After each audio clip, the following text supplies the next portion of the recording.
Gracefully suspended in midair, a man held a sword in his hands, his expression icy and detached. His hands were folded behind his back, embodying the epitome of power within the realm. With a single stomp of his foot, he could unleash the power to make mountains crumble.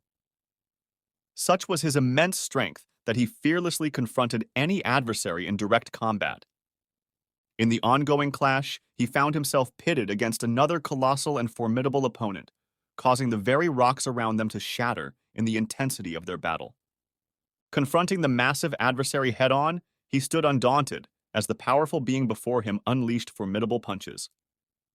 While facing such force was no trivial matter, he took it as an exhilarating challenge, finding joy in the midst of the confrontation.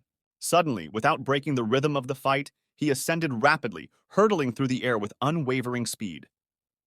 His target was the towering and colossal creature with a formidable visage. Despite its immense size, he launched a decisive attack against the creature, aiming for its imposing and rock-hard face. Observing the bold move of the young man, the massive being grew agitated in response to the unleashed attack. In retaliation, it emitted a perilous purple light from its eyes. Witnessing the ominous glow, the young man swiftly leaped into the air. Given his nature, whenever he swung his sword, a specific consequence followed. That consequence was a tidal wave. With each swing of his sword, he had the power to part the waters in the form of a tidal wave, all the while relishing the thrill of battle. As he initiated his formidable attack, a radiant light burst forth, enveloping the surroundings in a dazzling brilliance. Simultaneously, crackling thunderbolts danced in the air, casting an otherworldly glow that underscored the intensity of the impending clash. Ascending with purpose, he lifted himself towards the colossal being, meeting it head-on with unyielding determination. Suspended in the air, he directed his trajectory straight towards the towering entity, his focus unwavering despite the potential peril. With a masterful flourish, he deftly swung his sword, slicing through the air with the precision of a seasoned warrior. The target was the head of the colossal being, and with a resounding impact, it was severed and tumbled to the ground. The swiftness of his slashing movement propelled him past the now headless creature in a blur of motion, akin to lightning streaking through the sky. In the wake of his passage, a radiant residue of light lingered, marking the trajectory of his lightning-fast assault. Descending with incredible speed, he embodied a man whose will mirrored the divine. His descent marked the arrival of a force driven by an unwavering determination. Abruptly halting in midair, he found a suspended stance and spoke, his words carrying the weight of battles fought through ages. Clutching his sword, he seemed a timeless warrior, bearing witness to the eons of conflict. In a sudden declaration, he proclaimed that the time had come to conclude the prolonged battle. The air hung heavy with the anticipation of the impending resolution. Standing before the severed head of the giant being, he faced a final dilemma.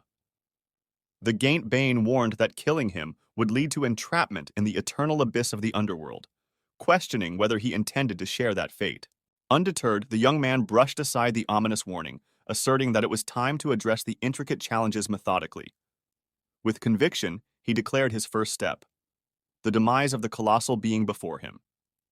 The colossal being questioned if such was the young man's intent, and speculated whether it played a role in his defeat during the battle. Unmoved by the inquiry, the young man maintained a frigid stare, radiating an icy intensity that mirrored the imminent demise awaiting both him and the colossal being in the eternal abyss.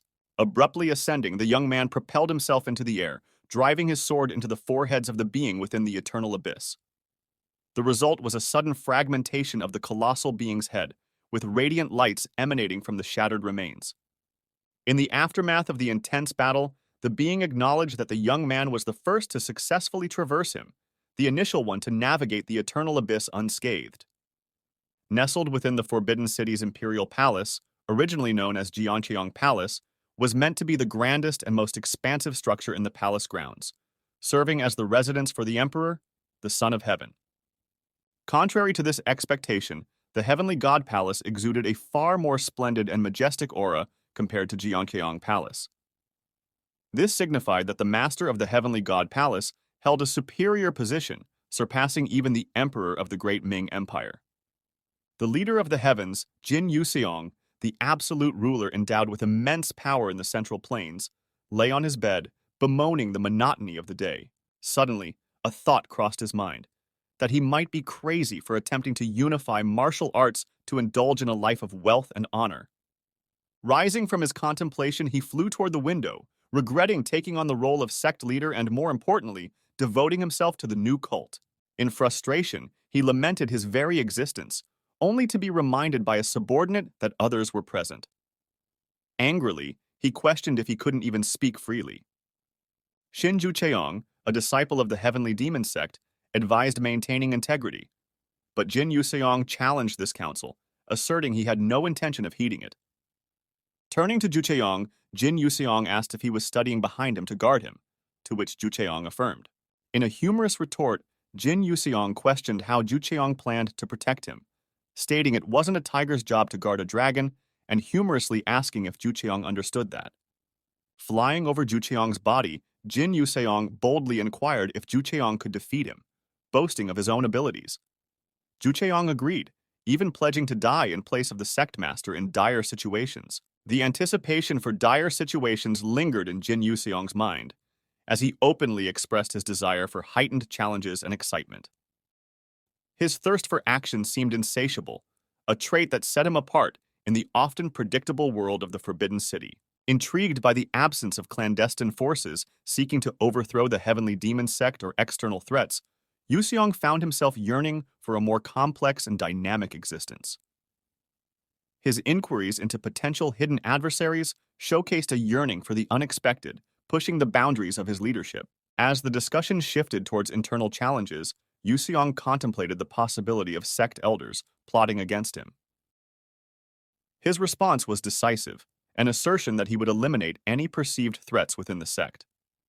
However, his steadfast resolve faced opposition from Shin Ju-cheong, who urged a more measured approach, questioning the longevity of such individuals. The proposal to put elders under surveillance prompted a visible shift in Yusong's demeanor. Frustration and boredom marked his face as he grappled with the realization that, once again, his actions would be the cause of increased scrutiny within the sect. Amidst these internal deliberations, Yusong's acute senses detected a presence approaching. This unexpected development injected a surge of anticipation into the atmosphere. Suspecting the arrival of an assassin, Yusong's imagination ran wild. He expressed a desire for a skilled adversary and considered personally engaging in the confrontation. Yet, his advisor, Shin Ju-cheong, injected a note of humor, questioning the practicality of an assassin choosing the grandeur of the front entrance. The entry of Sangram, the assassin of the Heavenly Demon Sect, added a dramatic twist to the unfolding narrative. Sangram's proclamation, "May the Heavenly Demon rule the world," echoed through the space, setting the stage for an unexpected encounter. Yusong, despite his initial anger at Sangram's display of obeisance, noticed an undercurrent of worry in the assassin's demeanor. The dynamics of their relationship hinted at a complex interplay of power and hierarchy. Sensing Sangram's unease, Yusong probed, questioning whether Ju-cheong's perceived elevation had unnerved the assassin. It was a subtle exploration of the power dynamics within the sect. Sangram's apology and acknowledgement of Yusong's supremacy marked a moment of affirmation. Yusong, however, probed deeper, questioning the initial deception and prompting a revelation of Sangram's fear of death. The ensuing conversation between Yusong and Sangram expanded beyond the internal dynamics of the sect to the broader geopolitical landscape. Yusong's inquiries delved into the Western region, exploring advanced technologies and potential adversaries. Yusong's curiosity extended to the Western region's reputed possession of firearms, advanced martial artists, and practitioners of magic, known as sorcerers. The speculative tone in his questions hinted at a strategic mind evaluating potential challenges. Yusong's contemplation of the strength of potential adversaries unfolded with a sense of measured determination. The prospect of being the guardian of the imperial plane suggested a role that extended beyond mere sect leadership, encompassing a broader responsibility. Sangram's candid admission of the situation's awfulness marked a rare moment of vulnerability in the narrative. Yusong's astute questioning brought forth an honest acknowledgement of the challenges faced by the sect. The inquiry about the subdued leaders of the magic faction revealed Yusong's emphasis on strategic restraint. His reminder not to casually pick fights hinted at a nuanced approach to leadership. Sangram's reassurance of minimizing casualties showcased a commitment to strategic precision in the Sect's endeavors. Yu Seong acknowledged the evolution of magic as a skill rather than a mere combat tool, expressing a mixture of frustration and contemplation about the changing dynamics within the sect.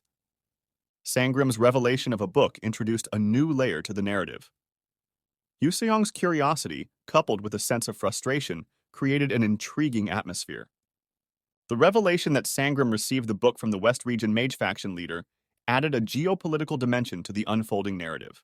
Yu Seong's shock at the mention of alchemy introduced a mystical element, contrasting with the more conventional aspects of martial arts and magic within the sect. Yu Seong's skepticism about alchemy being akin to street swindles highlighted a practicality that coexisted with his quest for the extraordinary.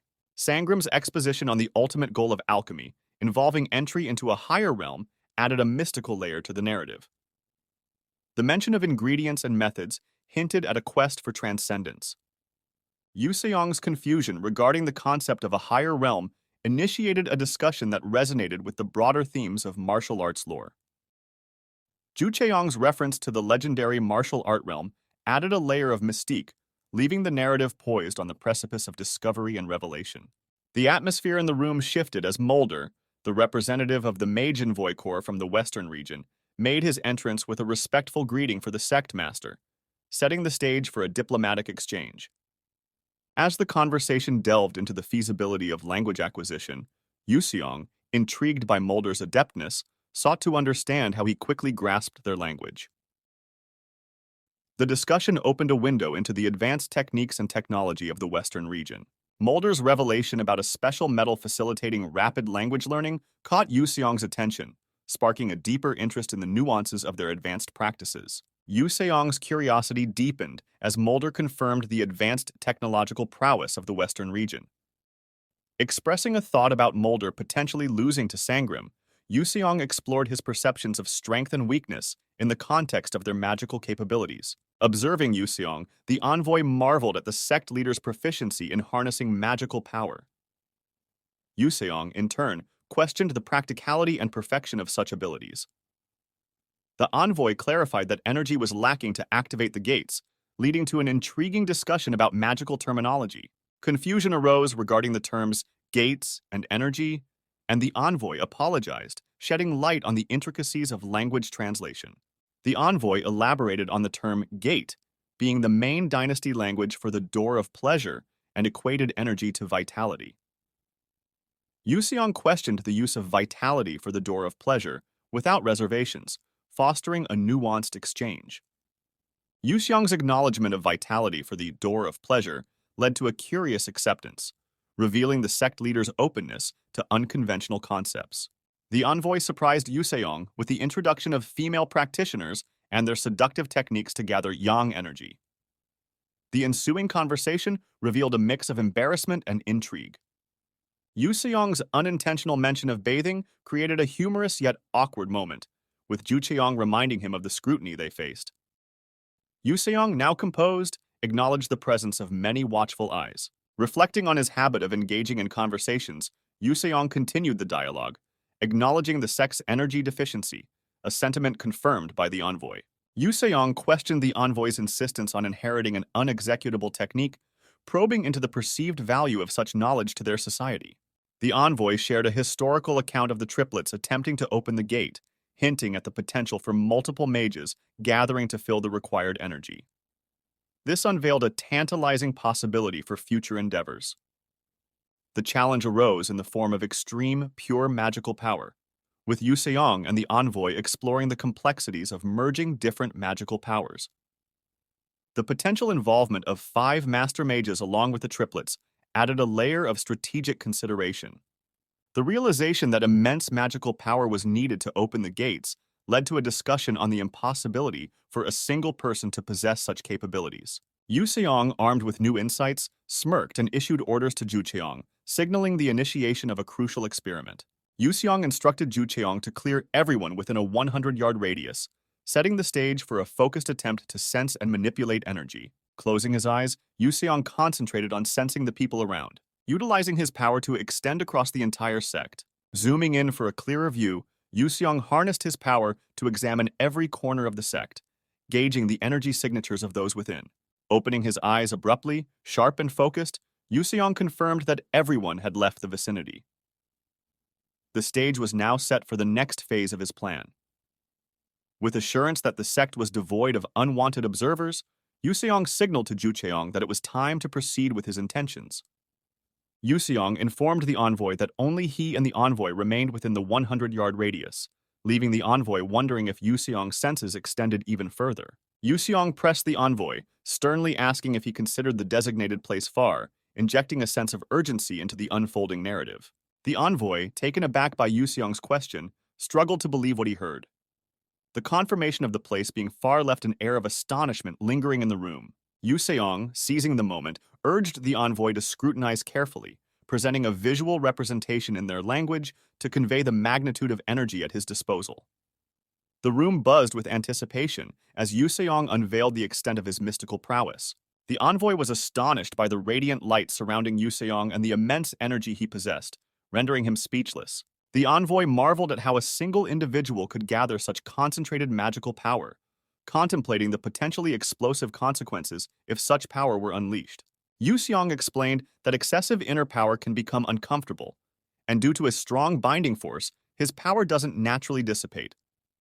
To manage this, he compresses and conceals it to prevent unfavorable outcomes. Yusong clarified that without compression and concealment, the unchecked power could lead to dire consequences, even resulting in loss of life.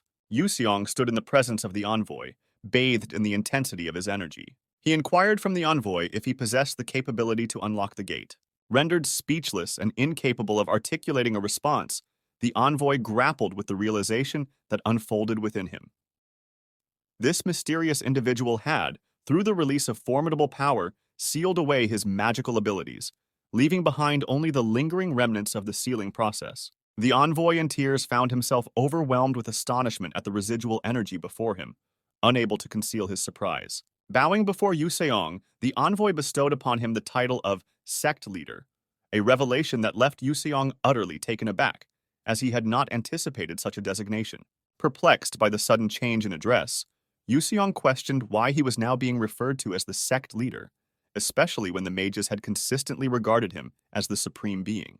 The envoy, tears streaming down his face, expressed a fervent desire to devote himself to the heavenly demon sect, prompting Yusong to inquire about the reasoning behind this commitment. Disagreeing with the envoy's sentiment, Yusong sternly asserted that he was not a sect leader and instructed him to depart. Despite Yusong's rejection, the envoy remained resolute, tearfully insisting that Yusong was indeed his sect leader. The envoy knelt in submission, but to his surprise, the sect leader vanished from his position. The envoy, shocked, pondered whether this was the legendary blink spoken of in the ancient legends. A year later, within the heavenly god palace backyard, Yusong sought confirmation from Mulder regarding the gate mentioned a year earlier. Mulder affirmed that the gate had been constructed in collaboration with the mages of the Magic Association. However, Yusong, somewhat disillusioned, remarked that all he could perceive was the jewel and nothing more. Mulder clarified that the gate was concealed underground, residing within an invisible and buried massive altar. Sensing a peculiar energy emanating from the jewel, Yusong acknowledged the blend of positive and negative forces within. Understanding the task at hand, Yusong cautioned everyone about the potential danger and instructed them to stay clear. He placed his hand on the jewel to feel the energy coming from it. With closed eyes, he placed his hands atop the jewel, surrounded by a subtle luminescence. Triggering a cascade of events, Yusong's actions resulted in a colossal light descending from the heavens to the spot where he stood within the jewel area. As cracks materialized upon activating the jewel, it produced pink streak lights reminiscent of thunder and lightning. Amazed at the lack of tremors despite the unleashed power, Yusong marveled at the resilience of the jewel. Acknowledging the peculiarity, he confessed that his pride had suffered a blow, wearing an expression that amused onlookers. Undeterred, Yusong decided to intensify the infusion of power into the jewel, generating streaks of light and thunder around him.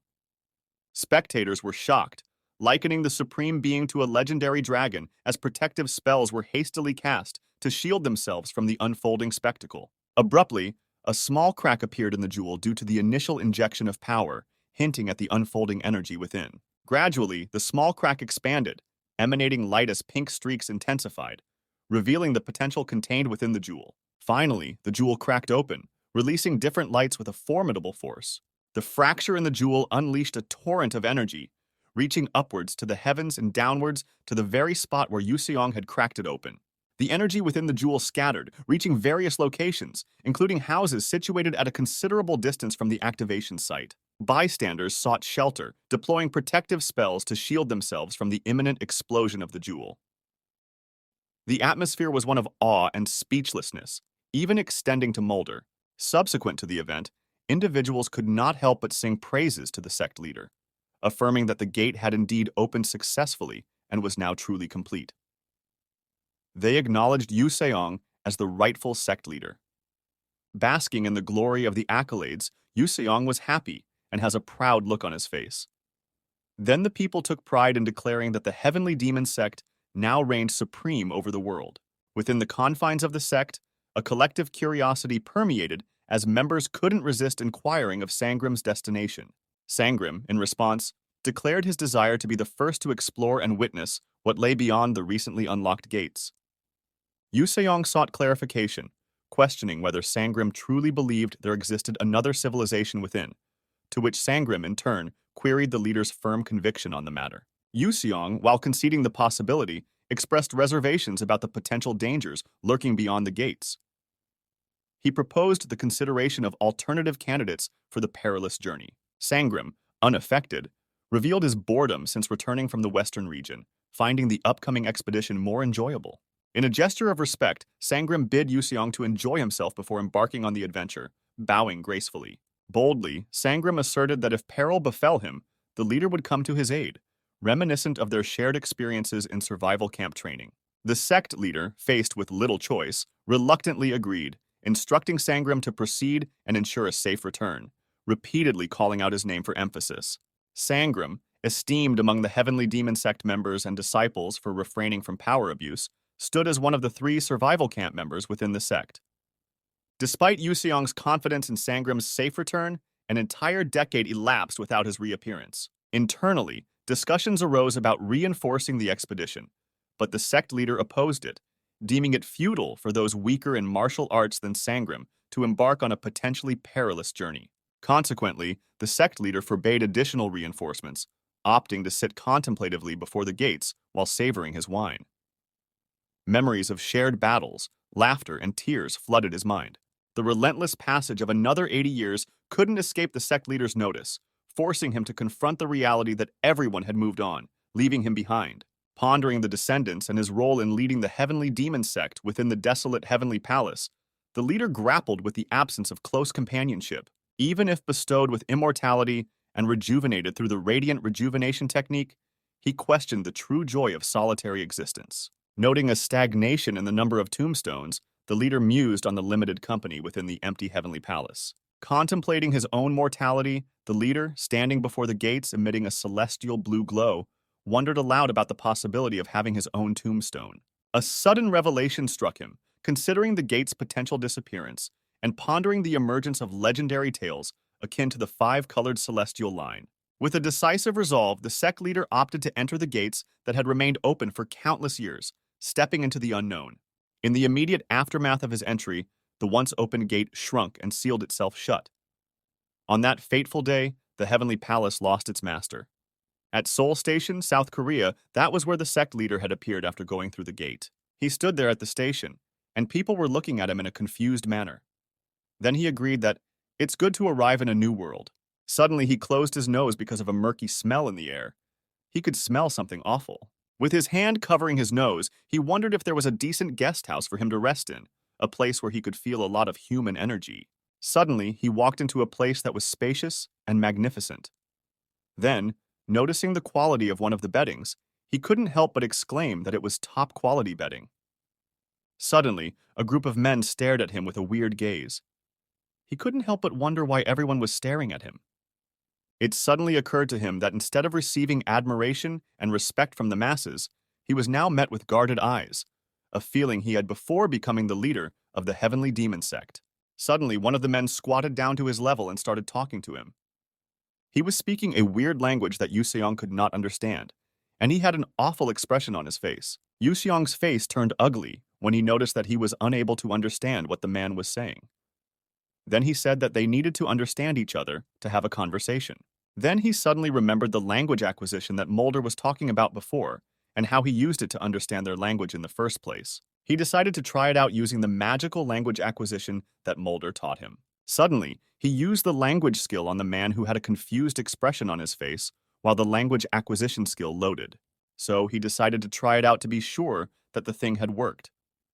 When he tried it out by asking the man when he was free, the man had a confused expression on his face. Then he went on to try it out again by asking him why he was staring at him, now pointing towards the man. The man scratched his head in confusion and then asked why his own voice sounded a bit different than usual. Then, he asked Yusong where he was from, like his hometown. Yuseong told him that he's from Korea. The man told him that Korea is the name of a country and asked him what was going on. Yuseong replied by telling the man to get him a place to sleep. The man rushed towards him with a happy expression, asking him if he is in the same industry as them. Then he told Yuseong his name, Kwon Hyung. Hearing what he said, Yuseong told him that he had spent ages dissecting revolutions and that he has been over 100 years old for a long while now. So why would he call him Hyung? Hyung couldn't help but wonder if the young man was homeless, since he was clearly saying that he was a supermaster. And then he concluded that he has been hit on the head. A group of men sat down together, drinking, when Hyung walked in and asked Mr. Kim if all the rooms are taken. Mr. Kim replied by telling him that there are still some left and asked why he was asking. Hyung replied by telling him that the young man has nowhere to sleep. Then Mr. Kim asked him how come he has nowhere to sleep. Hyung went behind Yuseong and started making indications to Mr. Kim, telling him that there was something wrong with Yuseong's brain. Yuseong decided to use language acquisition magic on them.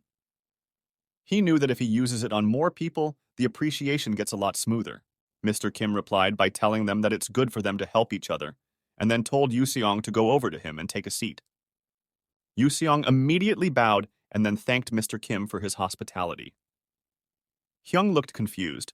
He thought that Yuseong was from the city and asked if he was just messing around.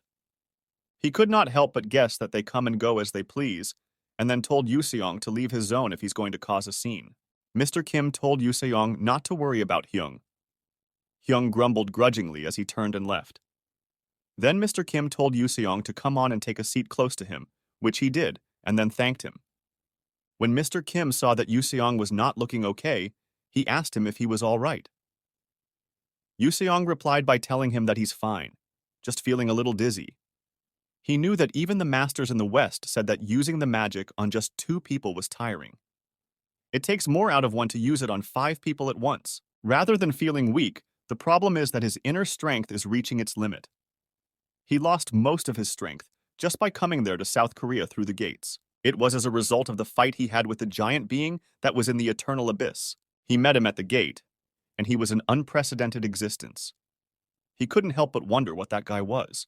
Mr. Kim that had invited him to sit over introduced himself as Kim Inchong. Yuseong felt uneasy giving a stranger his real name, so he decided to use the name that he had used in his other life, Wang Hu. Mr. Kim said that his name sounds very Chinese and then asked how old he was, to which he replied that he had stopped counting when he turned 100, which Mr. Kim thought was a kind of setup. He poured some drink from the bottle to Yuseong. Mr. Kim found him interesting, although Yuseong felt bad for him.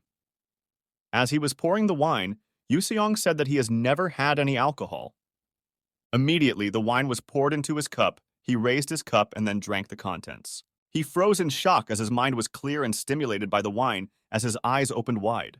His body shook in excitement, as this was his first time tasting such a sweet and refreshing drink.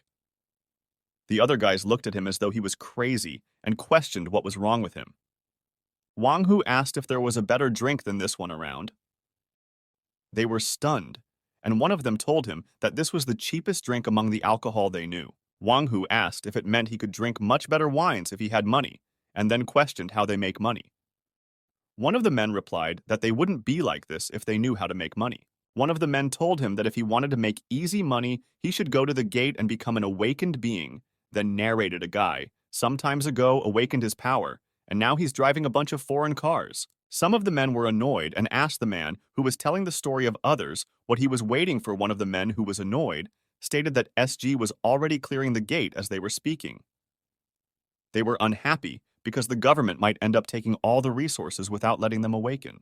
Wang Hu was surprised and asked if there was a gate nearby. The man replied that there were lots of gates around there. Then Wang Hu questioned who made the gates, but the man told him that not a single person on Earth knew. Wang Hu went deep in thought. He knew he wouldn't be able to make such a gate without all his experience level, and thought, was it just the name that is the same?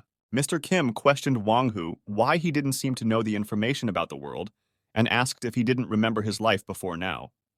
Mr. Kim poured a drink for him, while Wang Hu told him it was a long story. Wang Hu folded his legs together, raised the drink up in his hand to his chin level to take a sip, while contemplating on where to start telling his story. Flashback, a boy in his youth was standing wearing an attire with 3 colors. The inner wear, which was white, and outer wear, which was black and green. He was the Prince of Korea. Wang Hu was interrupted even before he went further into the story. Mr. Kim was stunned when he heard that Wang Hu was a prince and spited the drink he had inside his mouth. He has never heard such a story before except from the novels he read. Flashback continues, because Wang Hu was the youngest, he was far from succeeding the throne. And because he held great respect for his brother, he lived without any dissatisfaction. But one day the soldiers revolted, and they usurped the royal court, killing everyone, and his brother also died in the battle in front of him while trying to escape with him. He escaped and crossed the border alone with the help of his servants. But they were captured and chained, then sold as slaves to the mountain fire starters. He couldn't see if they had good or bad luck at that time. They were told to kill their partner or they won't get dinner. The Ming dynasty was in a situation where the orthodox faction and the evil faction joined force to counter the demonic cult offense. The place he was sold to was Zheng Demeige's secret organization, the Extinction Rebellion. He was raised as a human weapon of slaughter by the Extinction Rebellion organization to end the war against the demonic cult. The battle was fierce, and the battlefield became a site for mass destruction. But a few years later, some problems arose. The demon cult ended in a ridiculous manner. Their sect leader died during his jubilee, and the clan was ruined by infighting. But now that the demon cult had been wiped out, and the orthodox faction had made a weapon to kill the demon cult, a weapon that can destroy a whole city, they had another mission to complete.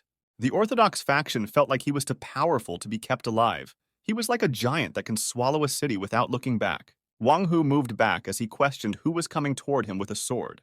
They decided to destroy their weapon rather than to risk leaving it alive. But he didn't accept that fate.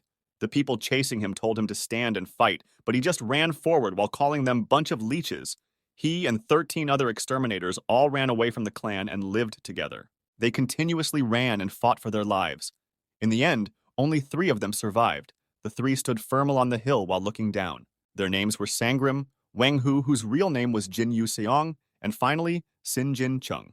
The 3 of them sought revenge against the orthodox faction, Wang Hu walking in the center, Sangram on the left side, and Jin Yusong on the right side, their blades sharpened by absorbing what was left of the demon cult. The flashback ends. Wang Hu concluded the story, emphasizing that it was the birth of the heavenly demon cult, which governed the Ming dynasty and all Murim. Wang Hu thought with his eyes closed that the men were so touched that they could not utter even a word. When he opened his eyes, the men were gathered around curiously asking where he read the novel, and some said it was very excited. Some concluded that it might be some paid novel. Wang Hu was annoyed by what they said and told them to mind their words, because those days were too miserable to be judged like that. The men didn't seem to believe he was telling a real-life story and thought it was some kind of martial art novel. They rushed towards him, asking what happened next out of curiosity, and kept on saying that they had read some martial arts novels but had never seen any story like the one where someone was stealing at that moment. He looked at them angrily and told them that it wasn't some exciting martial art novel.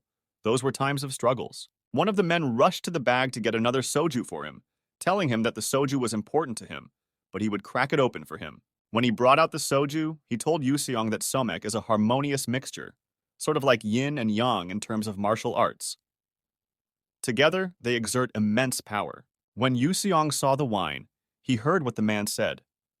He told him to tell them the rest of the story, and Yusong said he would think about it after he drinks a bit of the somek. As they poured out the drink, he drooled over it as they mixed the drinks together. After that, They all gathered together as the drunk and talked about different things. Suddenly, a light emanated between where they were sitting, circled, and shone brightly. But the light that was shining wasn't from the drink. Yuseong thought it was coming from the dream, calling it a potent energy.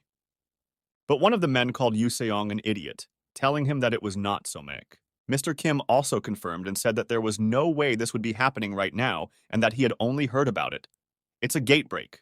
Suddenly, the light shone so brightly and swallowed up the building around there. Suddenly, a group of people found themselves in a place. They had left where they were staying earlier for somewhere else they knew nothing about, but they knew it was a gate that had broken. They were inside a tomb. Yuseong stood up tall and asked himself what place they were in and also confirmed that the people near where they were also came through. He said that it's like a plane, but it's artificial, and there are no slopes of natural objects. He can't even sense any bug in the soil. The people in the tomb were worried and couldn't tell, but asked where they are and what place it was. They were worried and shocked at the same time. One of them confirmed that it was a gate, but suddenly they stopped talking when they noticed something up. One of the men looked up and stared at the person floating in the air with spiritual powers in a purple attire. They pointed up to where the person was, and then someone said that there was someone floating in the air. They all looked up towards the person floating up. Yuseong looked up, and the first thing that came through his mind was levitation. Suddenly, the man that was floating up greeted everyone and then introduced himself as Dick, the manager of the mission. After that, he sincerely congratulated them on being selected by the gates to carry out the mission that would be assigned to them.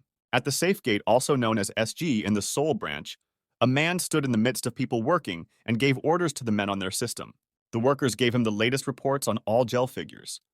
The man they were reporting to was Han Ji-hoo. Suddenly, one of the men reported something about a Jung-gu, but then stopped out of confusion. The computer then displayed a danger sign about level 9 gel, a red danger sign which was serious. One of the men then reported to the director immediately, telling him that the Seoul Station gel level had exceeded 9, and the director was shocked. Then he said that means a gate is about to break and asked how it had become like that. The worker continued to report, saying that it wasn't there a moment ago, but their sensor suddenly detected it. The director asked them to check the Seoul Station CCTV and asked who was closest to Seoul Station immediately. One of the workers replied, saying that Class A awakener Sun Chang-soo lives near the station. The director told the worker to call him right away and tell him to head to the gates, and then asked the worker what the gate rating was. The worker today ranked gates. The director then thought of the fact that if the gates aren't cleared on time, it releases a massive amount of energy and explodes, and the power of the explosion depends on the gate's rating and progression. If this gate explodes, important routes near Seoul Station will be destroyed, and lines 1 and 4, as well as the airport railroads and the KTX lines, would all be paralyzed. So, if it is a D-rank gate, the nearby businesses and the greater downtown area could be reduced to ashes. The subordinates went on, saying that the esteemed group of people who would be affected by the explosion would be the homeless, the station staff, and passers-by in the area. Suddenly, one of the subordinates gave the director the shock of his life by telling him that the gate is complete. He was very shocked because he hadn't expected that the gate would be completed so soon. The people who were still staring at the manager in the gate were shocked and speechless. The manager told them that the current number of participants in the mission is 214 participants. But in a rage of anger, everyone wanted to get out, and they could only scream that they should let them ask that they don't want to participate in the mission, and asked what the SG was doing. The manager of the mission then went on to tell them that from the moment moving forward, they must join forces to survive a several-day attack. Then he started by commencing a system scan, and once the scan ends, he told them to open their inventory and view their status window. He told them that the skill window, experience value quest, level of tab, and start distribution window will also be accessible. Mr. Kim could only hiss, but then talk about the SG being well established so that regular civilians would never get caught up in situations like that. But it looks like they had been dragged in. Suddenly, something appeared before him that looks like an invisible screen with blue lights, which was the status window the manager had talked about.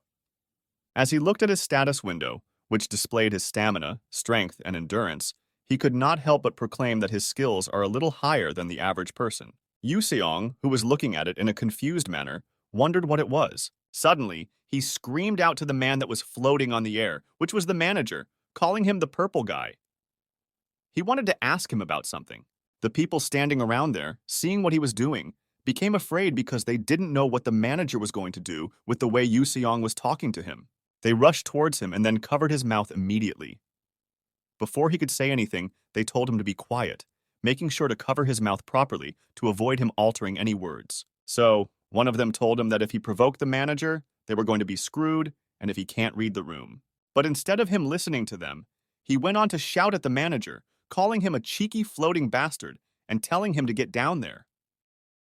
They told him to shut up immediately. The manager looked at the group of people speechlessly and then ignored them and turned.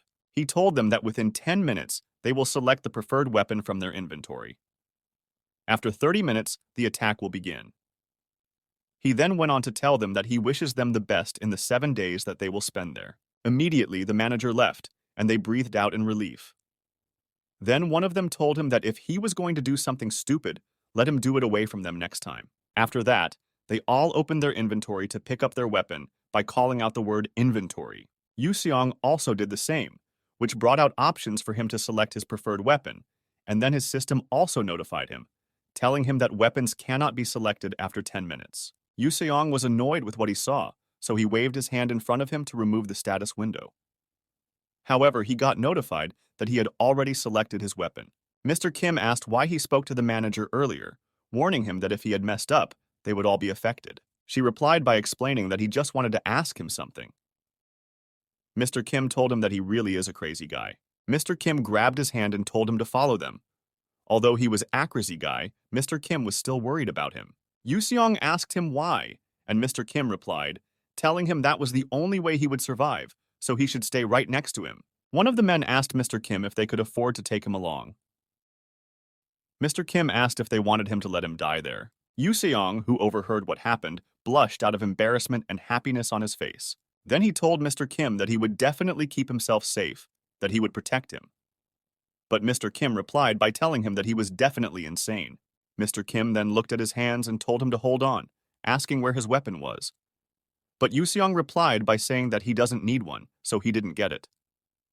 Mr. Kim became angry and frustrated and then stretched out his hand, handing his own weapon over to him, telling him to take it. Yusong replied by saying he doesn't need one. Mr. Kim shut him up and told him to take it. He stretched out his hand angrily at Yusong to take his weapon, but he was distracted by something else. Yusong stared at where he could hear sounds coming from, saying that the signs showed up out of nowhere and guessed that it might be about 500 people. Then he changed it to say no, that there were no people. They weren't humans. Their weight measures over 120 kilograms. He went on by saying that their numbers must speed and easily surpass humans in every way. Most of the people who saw what was coming became scared and turned around, starting to run.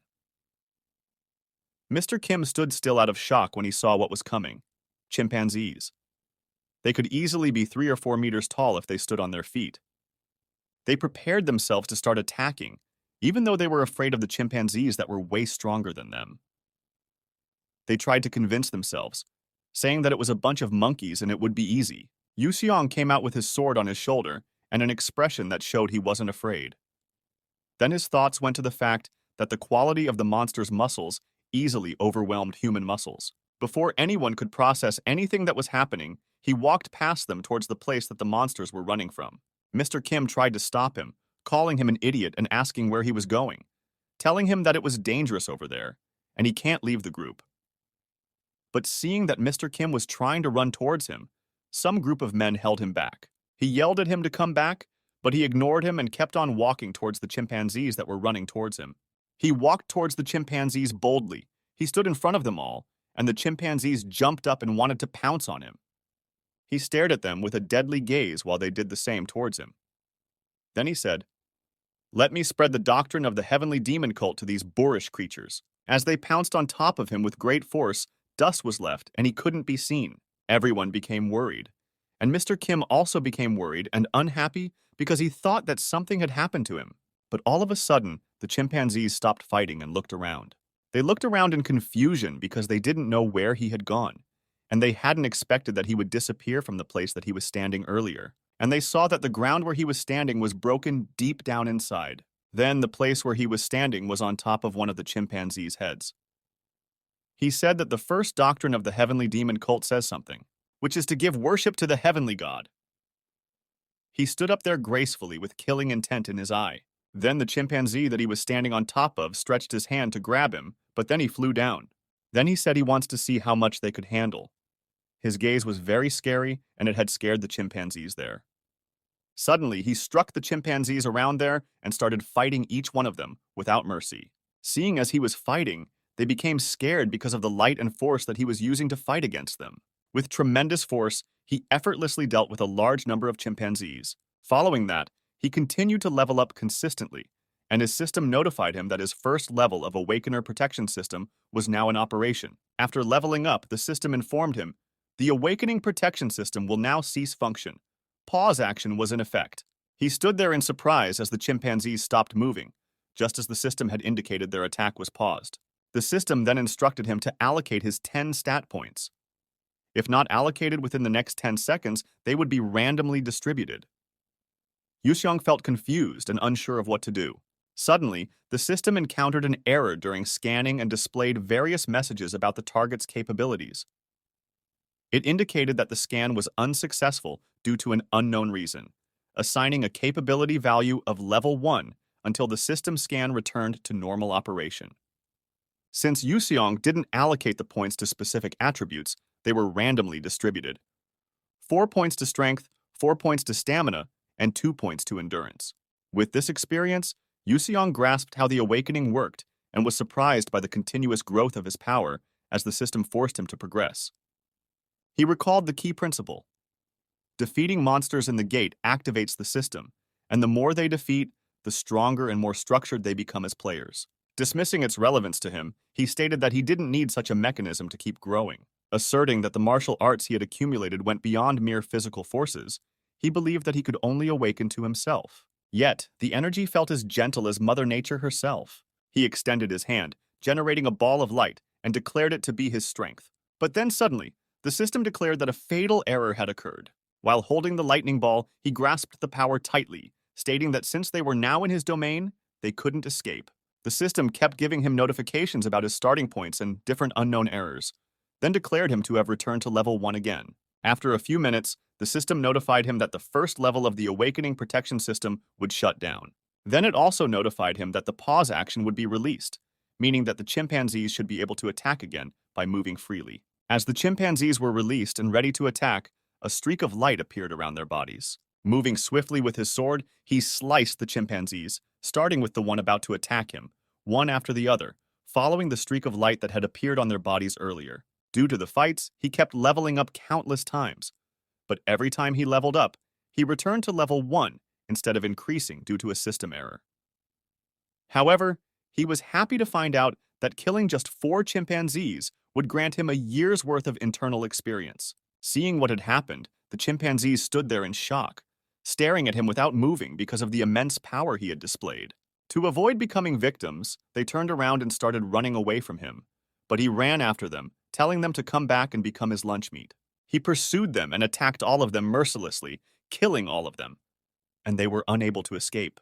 After he had killed all the chimpanzees, the system notified him that he had accomplished something great, granting him the Nuka Tribe Nightmare Grade C rune, since he had single-handedly killed 100 Nuka warriors. After the wedding hymns with the rune, the system asked him if he would like to accept the rune, but he rejected it, saying that he didn't need it. He became speechless when the system kept popping up different notifications on his face, making him sweat. Frustrated with the numerous notifications on his face, he kept stating that he didn't need them and didn't want to see all the screens since it was overwhelming. Regardless of what the system said and what was awarded to him, he kept rejecting all of them, stating that he didn't need it, even refusing the runes granted to him. Suddenly, he looked at his system and stared at one of the runes, concluding that it was nice to have it since it would increase the amount of lunch meat that came his way.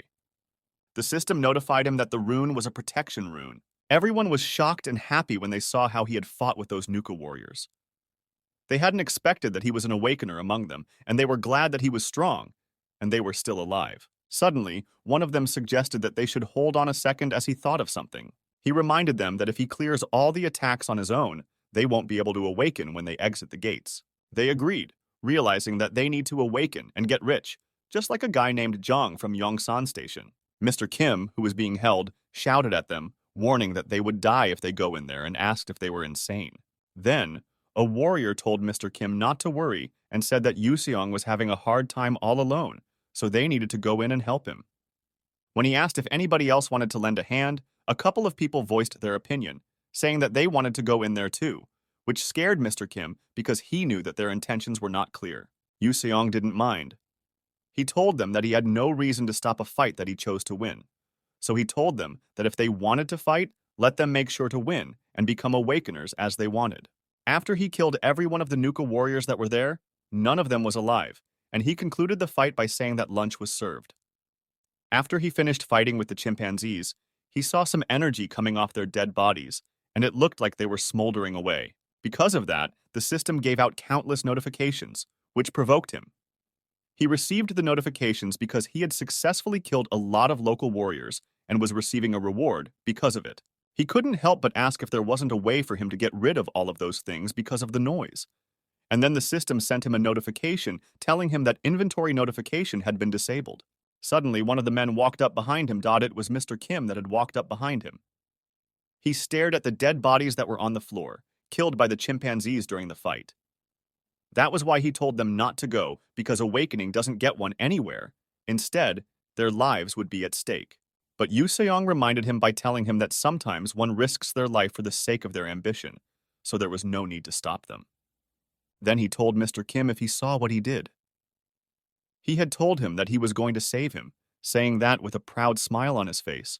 Mr. Kim could not help but ask him how old he said he was again.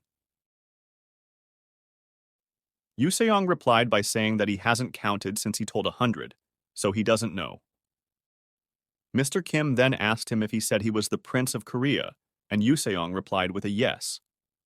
Mr. Kim commented that it is incredible to have such tremendous power, but wondered if awakening tempered with his mind. After their conversation, some of the people who were still standing there then asked what they were going to do. Yusong asked why he would ask him that. And then he told them not to worry about carrying the lunch meat. He would do that himself. One person there raised his hand, declaring that he is a public servant working at the subway station, so he knows the SG guidelines for dealing with gates. And if there are civilians involved, an awakener leading them can increase their survival rate. But Yusong replied that he was not an awakener with a serious expression on his face. When they heard that, they were disappointed. He told them that he's not an awakener and asked if they have never heard of martial arts. Mr. Kim replied by telling them that he's just one of their friends that has gone nuts. Yusong was angry when he heard what he said. He kept countering words with Mr. Kim, and then told Mr. Kim that he made a gate. Mr. Kim found that funny when he heard what he said, and then walked up to him, saying that it was incredible that he had made a gate. Yusong decided to quit nagging with him and then pointed to someone within the crowd. A man within the crowd identified himself and asked if he was the one that Yusong was pointing at. Then Yusong told him that he was in charge of the people there to keep them safe. The man asked him how he was supposed to be in charge. Yusong told him that because he understood everything he had said, which meant that he was the only awakener there at the moment. Once the people heard what he said, they turned and stared at him in shock because they hadn't expected an awakener to be in their midst. He stood there in a daze for a moment because he hadn't expected someone to find out that he hadn't awakened. Then his face turned cold with evil intent, and he asked how Yusong had found out that he was an awakener. Yusong told him that he felt the energy flowing through his body, and he can see everything with his eyes. When he heard what Yusong had said, he was impressed even more. Then he agreed that he was an awakened individual named Kong Saeryong. Then he said that unfortunately, he is affiliated with CSG and he is Chinese. So, according to the UN treaty, he cannot intervene in the affairs of other countries' gates. Yusong didn't listen to him and then walked up to him, telling him that if he tells him to do it, then he has no other option than to do it. When he wanted to challenge Yusong, Yusong walked up to him and placed his hand on his shoulder, putting pressure on his shoulder with his powers. So Yusong told him that from then on, he was the leader and asked him if he got it, to which he agreed. He couldn't control the power and pressure that he had placed on him. They said that the world is vast, and there are many powerful ones, but how many of them are capable of strolling through the Nuka tribe alone, slaughtering hundreds as if on a casual walk? Their thoughts went to the fact that he is among the rumored 200 top rankers. But they are surprised that he has not become known in the world until now, and couldn't help but wonder if he is a top ranker who has changed his appearance. Kong Saeryong finally agrees and says that if no one else is awakened, then he will do it, and above all, one must live and see. Then Yusong turned and told him that since he was the one in the battle play, he should ensure that no one else gets hurt, which Kang Saryong replied by saying that it is unlikely to happen. He went on to tell him that E-rank gates or higher do not get aggro from the second day onward, which was something Yusong had no idea about. Kang Saryong was confused when he heard Yusong's question. Then he asks Yusong if he really doesn't know anything about it. He went on to explain to him that the administrator deer refers to himself as D1C. The administrator's code name contains information about the gates. The first letter signifies the strength of the monster appearing in the gates. If the rank had been a bit lower, even those who died earlier would have safely defeated the monsters and become awakened. And in the numbers, the middle number indicates the sequence of the 3 missions, which are defense, offense, and raid. So currently, they are in number 1, which is defense. The last character signifies the difficulty based on the total number of participants. The lower the total number of participants, the higher the difficulty becomes. If it's C, the difficulty is moderate relative to the number of participants. When he asks Yusong if he understood, Yusong replies by saying he understood roughly with a less concerned expression on his face while yawning. Kang Saryong wasn't good when he saw Yusong's expression. He's not sure if he really doesn't know or he's just pretending not to know what it meant. He then asked Yusong his name, which he replied with the name Wang Hu. Then he went on to tell him that that day was the first day, so the aggro didn't loosen up, and it was directed towards Wang Hu. But when tomorrow comes, it will charge at the table. When did people head what was said they couldn't help and started membrane, and then said that it meant that no one would be able to avoid the battle? Kang Saryong replied and told Yusong that he will lead and persevere, so that Wang Hu will have no choice but to deal with the monsters as quickly as possible. Then he also told him that as he may know, as his level increases, the required experience point increases exponentially. Kang Saryong could not have but wonder why he kept on asking such questions. Then he thought that maybe he was just ignorant, or maybe there are other reasons why he kept on asking such questions. One of the men walked up to Saryong and told him that he is an awakened and asked how difficult it is to achieve a D grade. Saryong replied by telling him that it's quite challenging. Saryong knew that 2 awakeners couldn't clear it together. Even if Yusong exerts tremendous strength and clears the gate, it's highly probable that most civilians would die. A newscaster started broadcasting about the current news happening at the Seoul station, that it has been 5 days since the gates incident. The female broadcaster mentions that scientists have been predicting the occurrence of the gate through gel values. The gate that appeared this time is the world's first-ranked gate, disregarding gel values. And then, at another news broadcasting station, a man went on to talk about the same situation. According to SG's official announcement, the Seoul station gate is classified as rank D, and all participants are reported to be civilians there. They gathered while they talked about the gates that was open and was dangerous, and the estimated number of people in it currently. The interviewer asked if not even any single awakened individual being added to the selected participant, but was answered it was unfortunately that case. The civilians who were watching the news had worried expressions on their faces because they knew the consequences of not clearing the tomb. The probability of clearing the gate seems to be significantly low within the next 48 hours. If those individuals fail to clear the mission, the gate will explode. The director asked his subordinates how the evacuation of the establishments within the 2 kilometers radius of the gate location is progressing.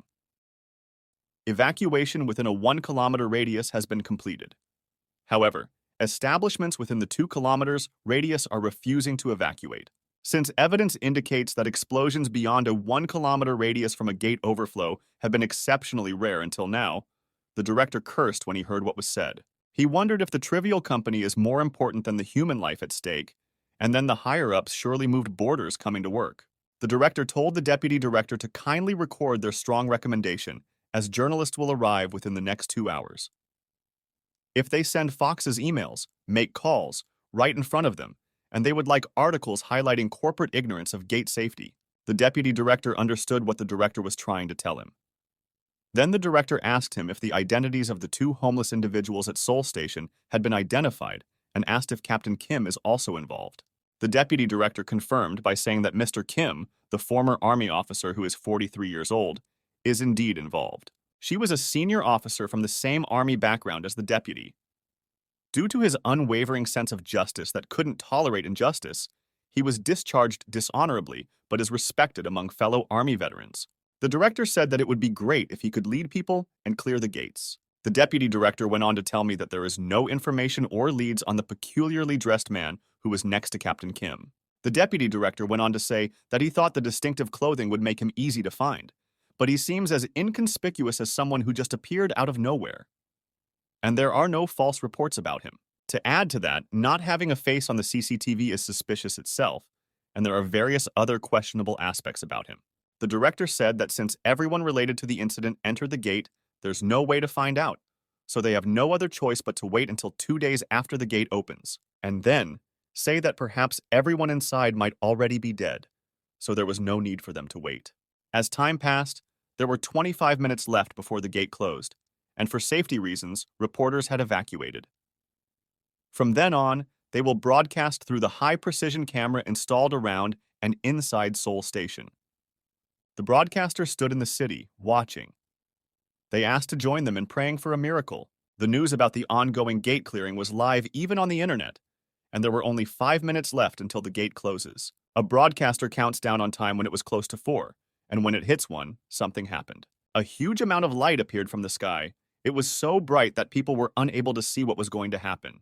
The director, who was watching from the SG branch office, was speechless and confused. In a confused manner, he asked if the gates had not exploded, or could it be possible that they had cleared the D-rank gates? The light shone so brightly and then appeared to connect the sky down to the earth, showing that the gate has been cleared. Seeing that the gate had been cleared, the people were happy and also seeing the survival. They found it unbelievable. Kang Sae-ryong, who was carrying Mr. Kim on his back, could not help but think about how Yusong single-handedly defeated those monsters. And then on their way out from the gate, he disappeared. He could only wonder if he really was not dreaming about what he saw. Staring at the plane up above, he could not help but look at it with amazement for something to fly up. He found it impressive and asked how something like that even existed there. Remembering what Kang Sae-ryong said about clearing the gate being a miracle, he managed to escape quickly from getting caught up in tedious tasks. But now, he has no idea what to do. He said that he would take his time to think about it, or maybe earn some money and treat himself to something that takes to the sky, like the plane he had seen earlier. As he was walking down the street, he suddenly paused when he noticed someone. He was surprised. He called out Sangram's name, who was also walking down the street to somewhere. When Sangram turned, he asked who had called his name. Yusong was happy to see Sangram and kept questioning if he was the one, but Sangram was shocked when he saw who was calling him. It was the Sect master. Yusong went on to introduce himself, saying that he was the one, and it was unexpected for him to see him here. But Sangram ran away instead of trying to stop escaping from the Sect leader. Yusong cursed when he saw that Sangram was trying to run away from him. Meanwhile, Sangram was praying that his feet would take him faster and save him. Yusong was angry when he saw what he did and asked how dare him run away after looking at him and pronounced that he was going to die. Yusong paused for a moment when he noticed how he was running. It was unlike him to run like that. Rushing around like that, he seemed like an ordinary person with no martial arts training at all. In the past, if he tried to escape, even a country had to use at least 15 breaths to catch him. Even though the faces looked alike, the philtrum seemed noticeably vacant, and the belly had protruded. Suddenly, he wondered if his skill was stolen by the guy he fought with at the Eternal Abyss. Sangram turned, but the Sect master was no longer at his back. In a confused manner, he wondered why the Sect master wasn't there when he was standing right at his back just then. He froze when he saw the Sect master standing right in front of him, and he was shocked. Sangram was confused and asked the Sect master if he had done martial arts. He also asked him if he didn't lose his inner strength. Yusong, who was angry, told him that he recognized him but still ran away. Seeing him like that, Sangram confirmed that he was the Sect master. Sangram was confused and didn't know what to do. He knew that if he continued to act like that, he would be beaten to death. He bowed down immediately in front of him while proclaiming that may the heavenly demon lord rule the world. Doing that on the street, people wondered if they were filming for YouTube or something, or if there was a hidden camera around. Sangram was very embarrassed, kowtowing on the street at his age, especially on the streets. As he stood up from the ground, Yusong did something to him which pushed him back down to the ground again. He used his power to put pressure on him, which Sangram had not expected, making him lie on the ground. To see the Sect master being able to do that, he knew that his Sect master has not lost his power, and for one to be able to do that, this would require at least a basic understanding of the principles involved. He immediately pleaded with the Sect master and told him to move to another place. Let them go somewhere quiet and talk about everything. They went to a cafe and sat down there facing each other without saying anything for a moment. Sangram closed his eyes while he thought of the fact, and that it had been 22 years without him realizing it. He had almost forgotten the Central Plains. Except for a few people, he may not remember the faces of people, but forgetting the faces of the Sect Master was something he can't bring himself to do. The last time he saw the Master, he appeared to him in his early 30s. Now, he looks just like a teenager. Yusong told him that setting aside, he was glad to see him for a moment. Then Yusong went on to tell him that unless he gives him a valid reason for ignoring him first, he will die right there and then. Sangram told him that he was calmly making frightening remarks. He replied by telling the Sect Master that he thought that it was another illusion. Yusong was confused when he heard him say illusion. Sangram told him that he saw his figure after a very long time. But when he approached shouting, it vanished like smoke and it was an illusion. He said that the stress of never being able to return to his hometown, as expressed by the presence, was described as a heart demon. As you said, he took out an artificial tear from his pocket, snapped it open, and wanted to pour it on his eye. He told Yusong that the representative told him that running away is the first step in curing illness. So since then, whenever he is facing a phantom, he ignores it and fled. Then he starts crying pitifully. Yusong sympathized with him, and Sangram, saying that it was working, kept on saying more words that would make him gain the leader's sympathy more. With tears in his eyes, he said that thinking about the heart demon had awakened again, so he quickly ran away and said that he was sorry. Coming to Korea alone was not an easy experience for Sangram, since he had learned the language through the Mulder method. Sangram might not have the same experience. Wandering for several years like a stranger might also awaken their heart's demon within. Moreover, losing martial arts skills probably contributed to the breakdown of mental resilience too. Staring at the current Sangram, his spirit is empty like a deserted field. Suddenly, they were interrupted by one of the workers at the cafe. He told them to start placing their orders, and Sangram told him that he would order right away. Then Sangram turned the menu towards the Sect Master and asked him what he would like to order. Meanwhile, Yusong asked him what kind of place that was. He told him that it was a coffee shop and asked if it was his first time at the cafe. Yusong replied that it was his first time at the cafe shop since it had only been a day since he properly explored the word he was currently in. Sangram asked how he was proficient in the Korean language. Yusong replied by saying that he had learned the Mulder technique that helps to learn the language. Sangram teased him by telling him that he must have arrived beyond the Heavenly God Palace yesterday, which Yusong replied by telling him not yesterday, more precisely if he may say. So they started with ordering because the waiter kept staring at them in a confused manner. Sangram asked Yusong if he wanted him to explain, but Yusong told him to never mind. Yusong was thinking that if they were to go by the order of the menu, what was written at the top must be the most signature dish in the house. Sangram asked Yusong if he had tried the espresso. Meanwhile, Yusong was staring at the cup that was on the table and calling it cute. Sangram told him to give the espresso a try since he was curious about the leader's reaction to tasting the espresso. Yusong raised the cup to his mouth and tasted the espresso, savoring the moment in the quaint cafe. Once he sipped the espresso, he stared at it for a second, leaving Sangram speechless. Observing the master's reaction, he saw no visible response. Yusong understood that an espresso should be bitter, especially for a first-timer, but he couldn't comprehend how his master remained so calm after sipping it. Suddenly, his master conveyed a message to him through Jonyu Mipmal, instructing him not to say anything and just listen. Yusong then revealed that the drink was poisoned. Someone had tampered with it. Upon his arrival, it became apparent that enemies were targeting Sangram, leaving him utterly speechless. Further explaining, Yusong deduced that the lack of vital signs indicated the work of a skilled assassin. He advised Sangram to feign sipping the drink, but cautioned him against actually doing so. Yusong questioned Sangram about potential poisoning, instructing him to blink twice if affected. Sangram, feeling embarrassed, opted to call Yusong's name instead. Yusong reminded Sangram not to open his mouth, but Sangram insisted that the taste was intentional. That's how espresso was supposed to taste. Yusong mentioned that his heart briefly raced, to which Sangram responded, explaining that it was the effect of caffeine in the coffee, while he pricked one of his fingers to use his blood and test it out. In the immediate aftermath of his blood dropping onto the table, the poison initiated its corrosive action on the container. Observing Sangram's acknowledgement that it was poison, Yusong inquired about the absence of honorifics, considering the potential threat from a master assassin. Informing Sangram of his detection of someone exhibiting signs of a heightened emotional state, Yusong shared his concern, noting the possibility of encountering such incidents in the future due to his attempt to neutralize the poison using internal energy. Sangram's countenance soured. He had employed his martial arts skills to the extent of melting the table. Abruptly, with the realization that numerous such incidents might unfold in the future, Sangram's expression shifted to one of seriousness. Posing the question of accommodations, Sangram asked his master where he planned to stay. Confirming with a yes, Yusong responded, and Sangram sought clarification on the location. Yusong gestured towards Sangram, indicating his intention to stay at Sangram's place. Stunned by this revelation, Sangram fervently hoped that such a situation would not materialize, where his master would need to stay with him. Swiftly rejecting the idea, asserting its unacceptability, Sangram expressed a preference for his master to find a separate place to stay.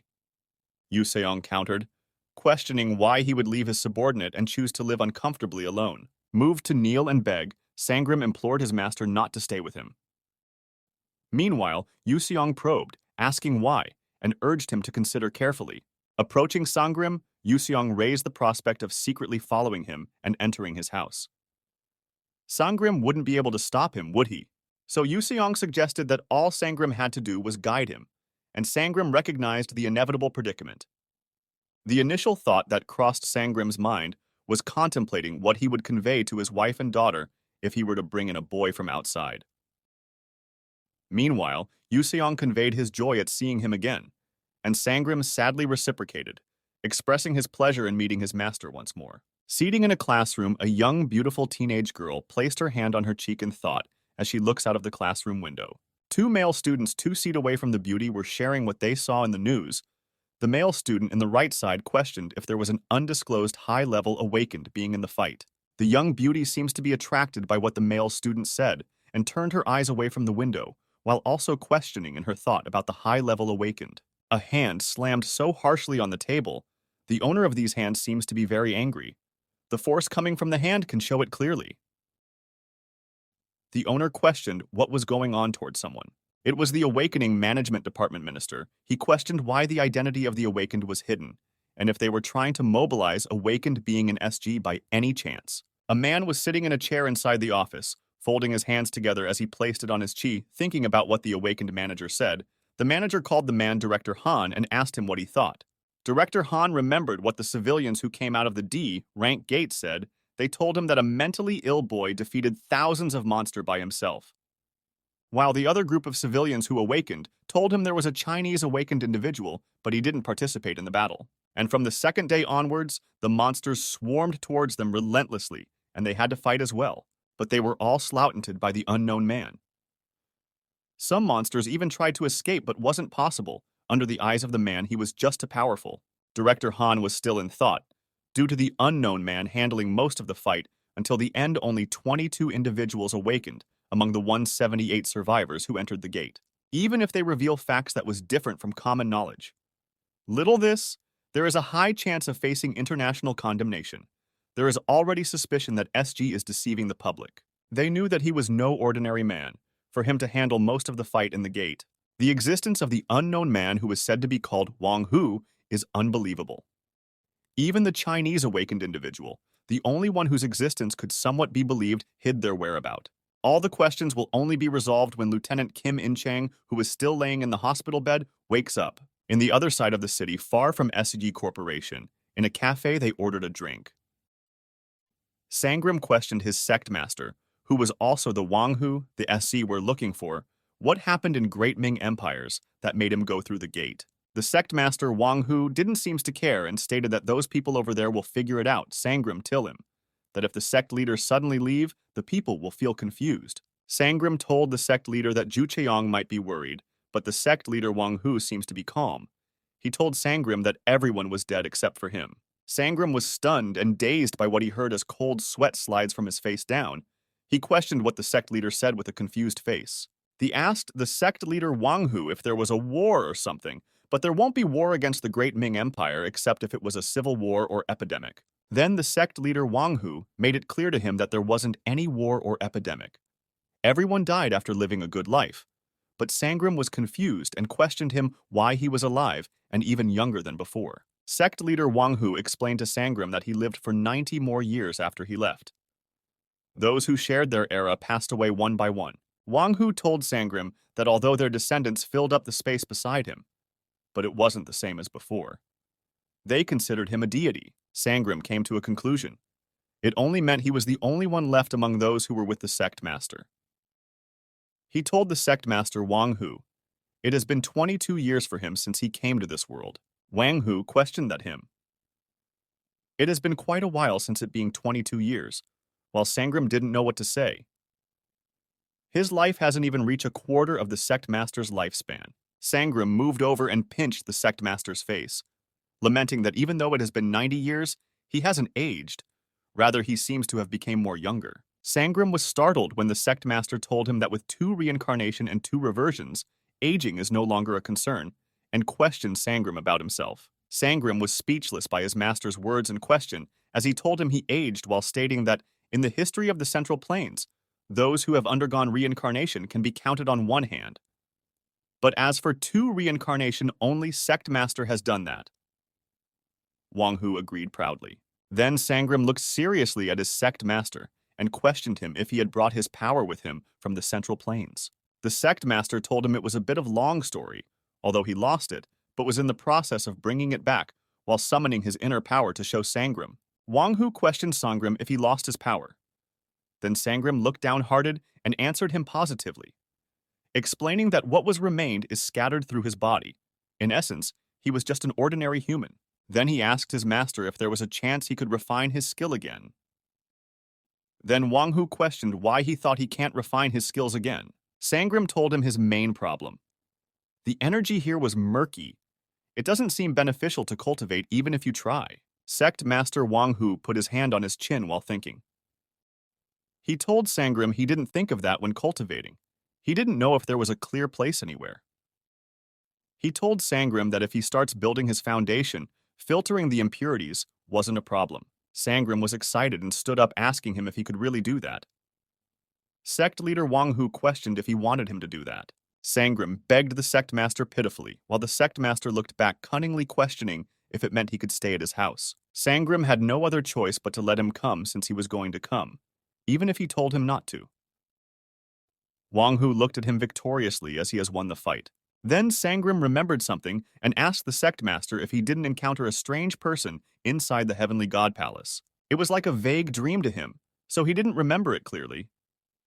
He met someone, but all he could remember was that the person took away his skills. Wang Hu exclaimed, seeming to remember, and told Sangram it was because of that guy that he lost half of his skills.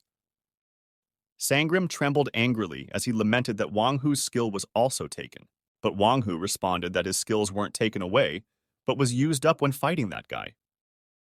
He told Sangram that when fighting there, his skills didn't seem to recover. Sangram's expression changed as he was startled and frightened by what the sect master said.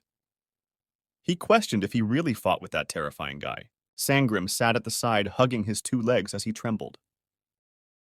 Wang Hu questioned what he was scared of since he didn't remember what happened, but Sangram said it was scarier because of that. Sangram thought that although he was weaker than the sect master, but he was also a skilled martial artist with few rivals in the Central Plains.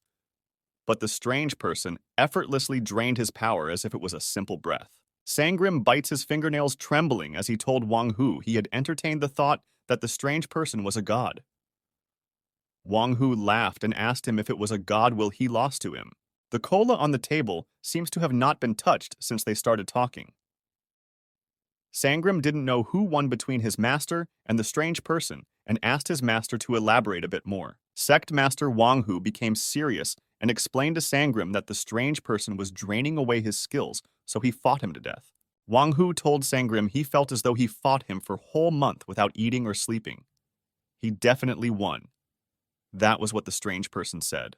The strange person said that if he killed him, he would be trapped in the eternal depth of the underworld, and questioned if he was planning to die together with him. Wang Hu didn't care about Wugat, the strange person said. Instead, he replied to the strange person that the complicated things should be taken care of step by step. For now, he will start with killing him. Then he rushed towards him with his sword in his hand. The strange person, who didn't have eyes or even mouth, looked toward Wang Hu and asked if it was his intention. then questioned if that was why he himself lost. Wang Hu speeds toward the strange person with his sword.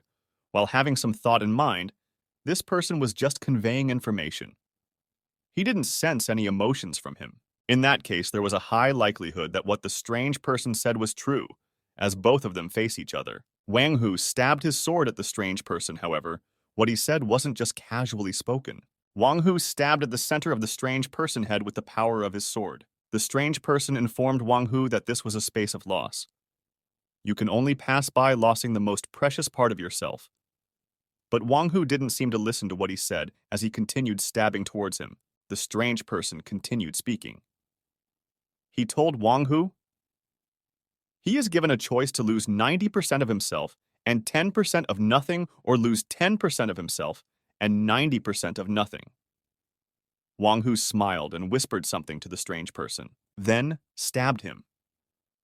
The strange person said he was the first person to pass through while preserving himself entirely. He told Wang Hu he wanted to see if he could close the door before disappearing. That was the end of the flashback. Wang Hu folded his hands together and told Sangram that it was how it turned out. Even if there was more to it, he didn't remember the details. Then he suddenly remembered that his Inmyeol sword disappeared back then.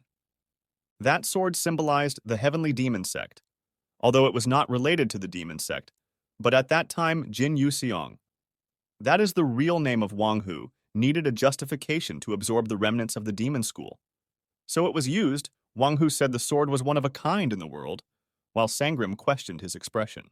Sangram asked if he couldn't mobilize the power of the Inmyeol sword without the sword, and Wang Hu replied that it applies to only secret techniques. There was no issue with the 12-second style in the first and second halves. Sangram questioned what exactly his master lost after the end of the fight. 90% of the Inmyeol sword and 10% of something. Wang Hu said his dantian was empty, which showed that it wasn't just consumed in the fight. Then Sangram questioned what the other option of what he lost was. Wang Hu replied that he was not sure. It might probably not be something special. But Sangram questioned that if it wasn't something special, he wouldn't have chosen to give up his internal energy. Wang Hu thought of what Sangram said, and it seems he was right. Then he asked himself quietly, if he gave up his internal energy, what will he protect?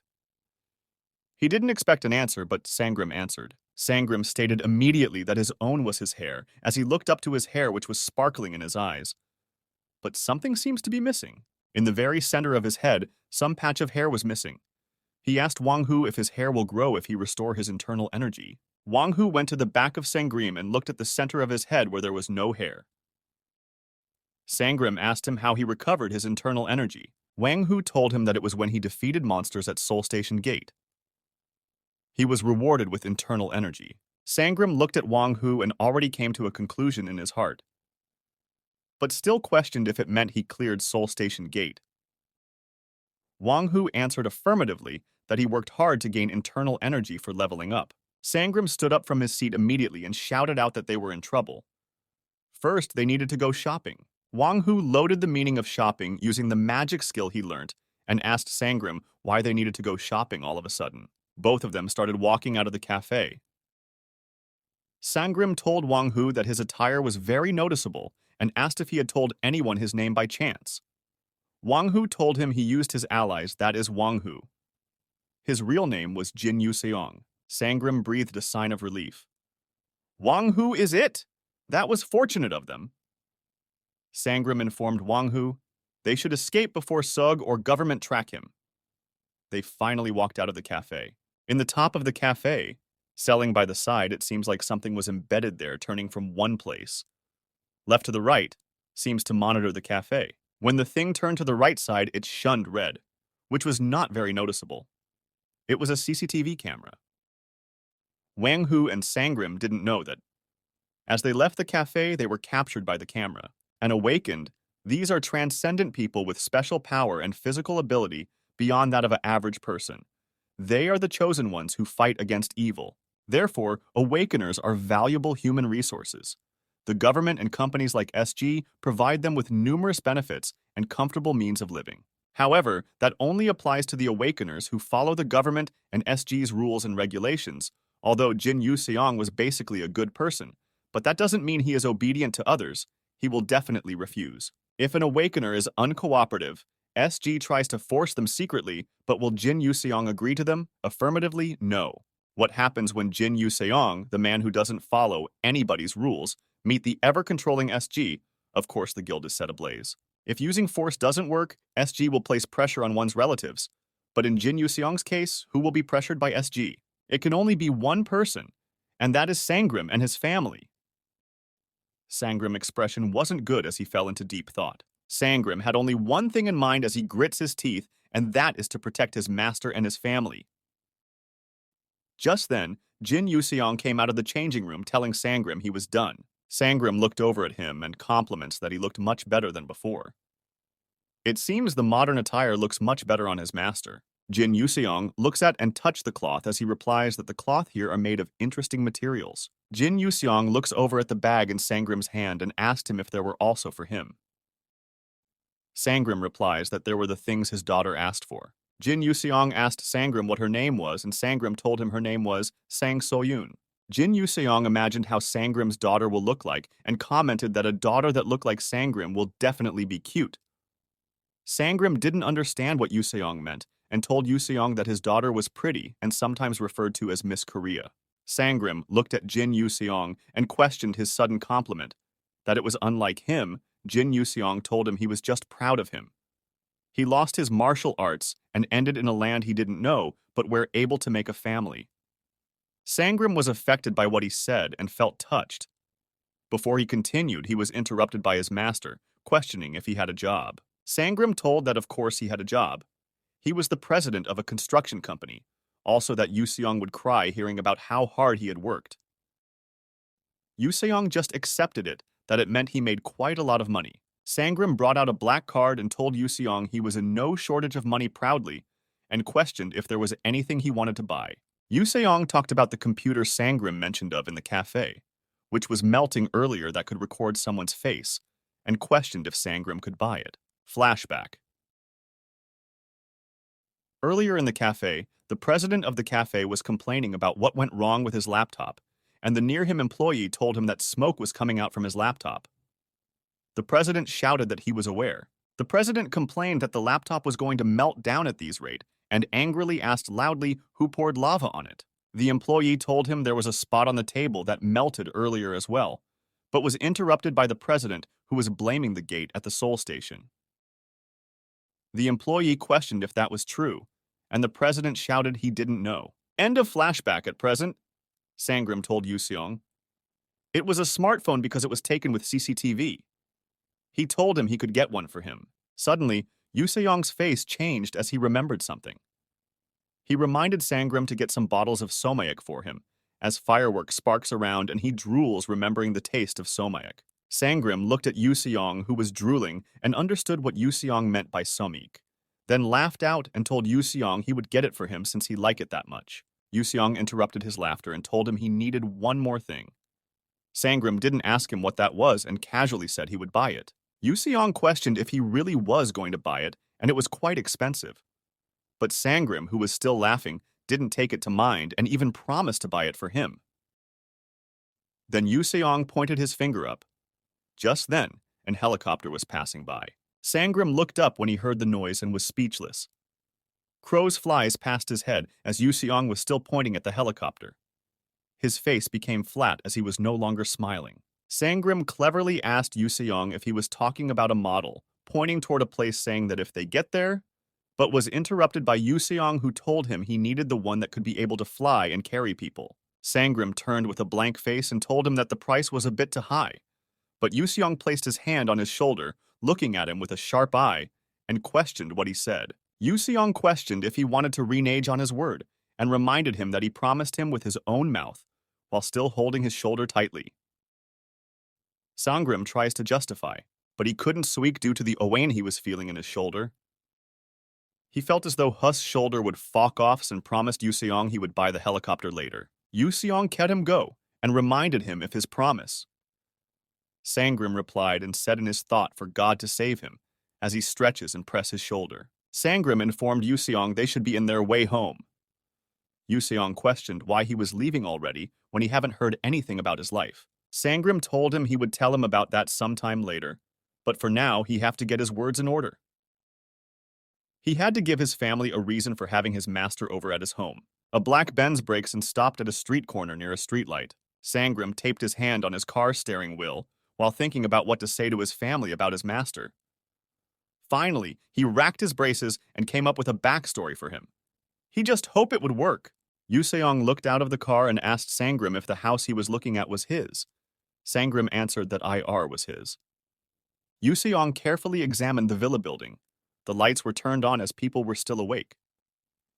Yuseong complained that Sangram's house was small, and Yuseong told Sangram he didn't think his salary was that good and questioned that it was small.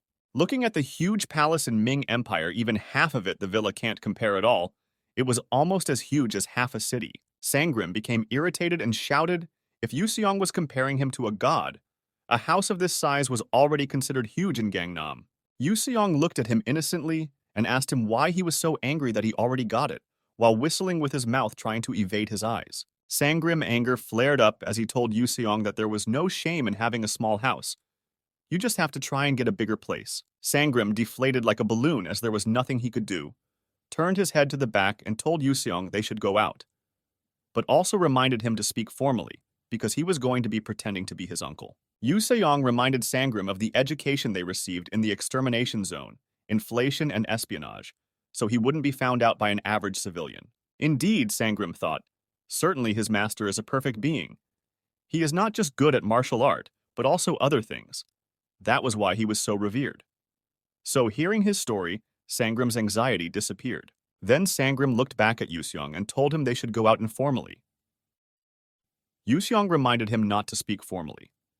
Sangram commented in his heart that his master was smart. Outside, the both walked toward the villa. Sangram was still excited, while Yuseong looked around as he walked with his hands on his back. Yuseong commented in his heart that even though the garden was a bit cramped, it looked so good. Just then, an elderly woman in her 30s came out and welcomed Sangram home. She was dressed in a simple gown, wearing a long jacket as she looked toward Yuseong and commented that they had a guest.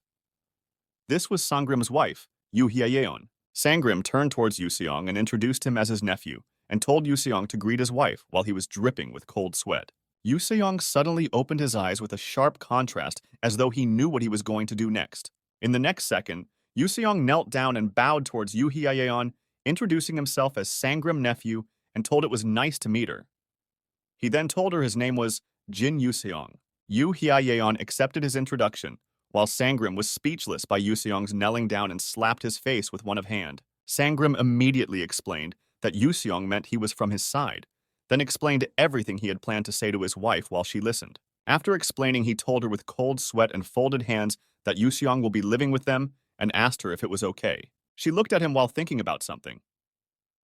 Sangram was already sweating neviously, waiting for her reply. Then suddenly she smiled and said, "It sounds all right for Yuseong to stay." Sangram was stunned that she agreed. He immediately held her hands and asked her why she agreed, although he asked for it. He didn't have hope that it was possible for Yuseong to stay. Then Yu Hyeon smiled and said she can't turn away his blood relative. Sangram felt as though the pit of fire in his heart had been quenched with a river of ice and cried tears of joy. Yu Hyeon told Sangram it was left for him to tell Soyun, their daughter, and invited Yuseong into the house. Yuseong replied and followed her inside, while Sangram watched them enter. Regardless of the excuses Sangram thought of and how meticulous his plan was, he was grateful he had such a wonderful woman like his wife. Sangram thanked his wife in his heart and promised to recover his strength and go back to being an equally wonderful husband, and even grow back that rich hair that she liked so much. Yu Hyeon looked back at Sangram, who was acting emotional, and commented in her heart that she didn't believe the lies Sangram told, but just called him cute in her heart, while Yuseong tried to motion Sangram to be quiet. Walking into the living room, Yu Hyeon asked Yuseong how old he was. Yuseong wanted to answer that he was 100 years old, but was interrupted by Sangram. Sangram told her that he was 18 years old, the same age as their daughter, and she said it was nice. But suddenly, she mentioned something that made his face go black. That is the fact that he should go to the same school as their daughter, Sang Soyun. When they got to the center of the living room, she told Yuseong her maternal name and told him to call her auntie from now on so as to be informal. Yuseong knelt down and told her that he understood, but she told him there was no need for him to bow down. Sangram helped him get up, and Yu Hyeon told him she was going to get her daughter in a bit. Sangram was already sweating as he didn't know what to say or do. Then Yu Hyeon turned and started climbing the steps to go get Sang Soyun. Both of them watched as she went up. Sangram asked his master why he spoke so formally, as though he knew his wife, and asked if he wanted her to find out that they were lying. Yuseong questioned if that wasn't the way an aunt should be spoken to.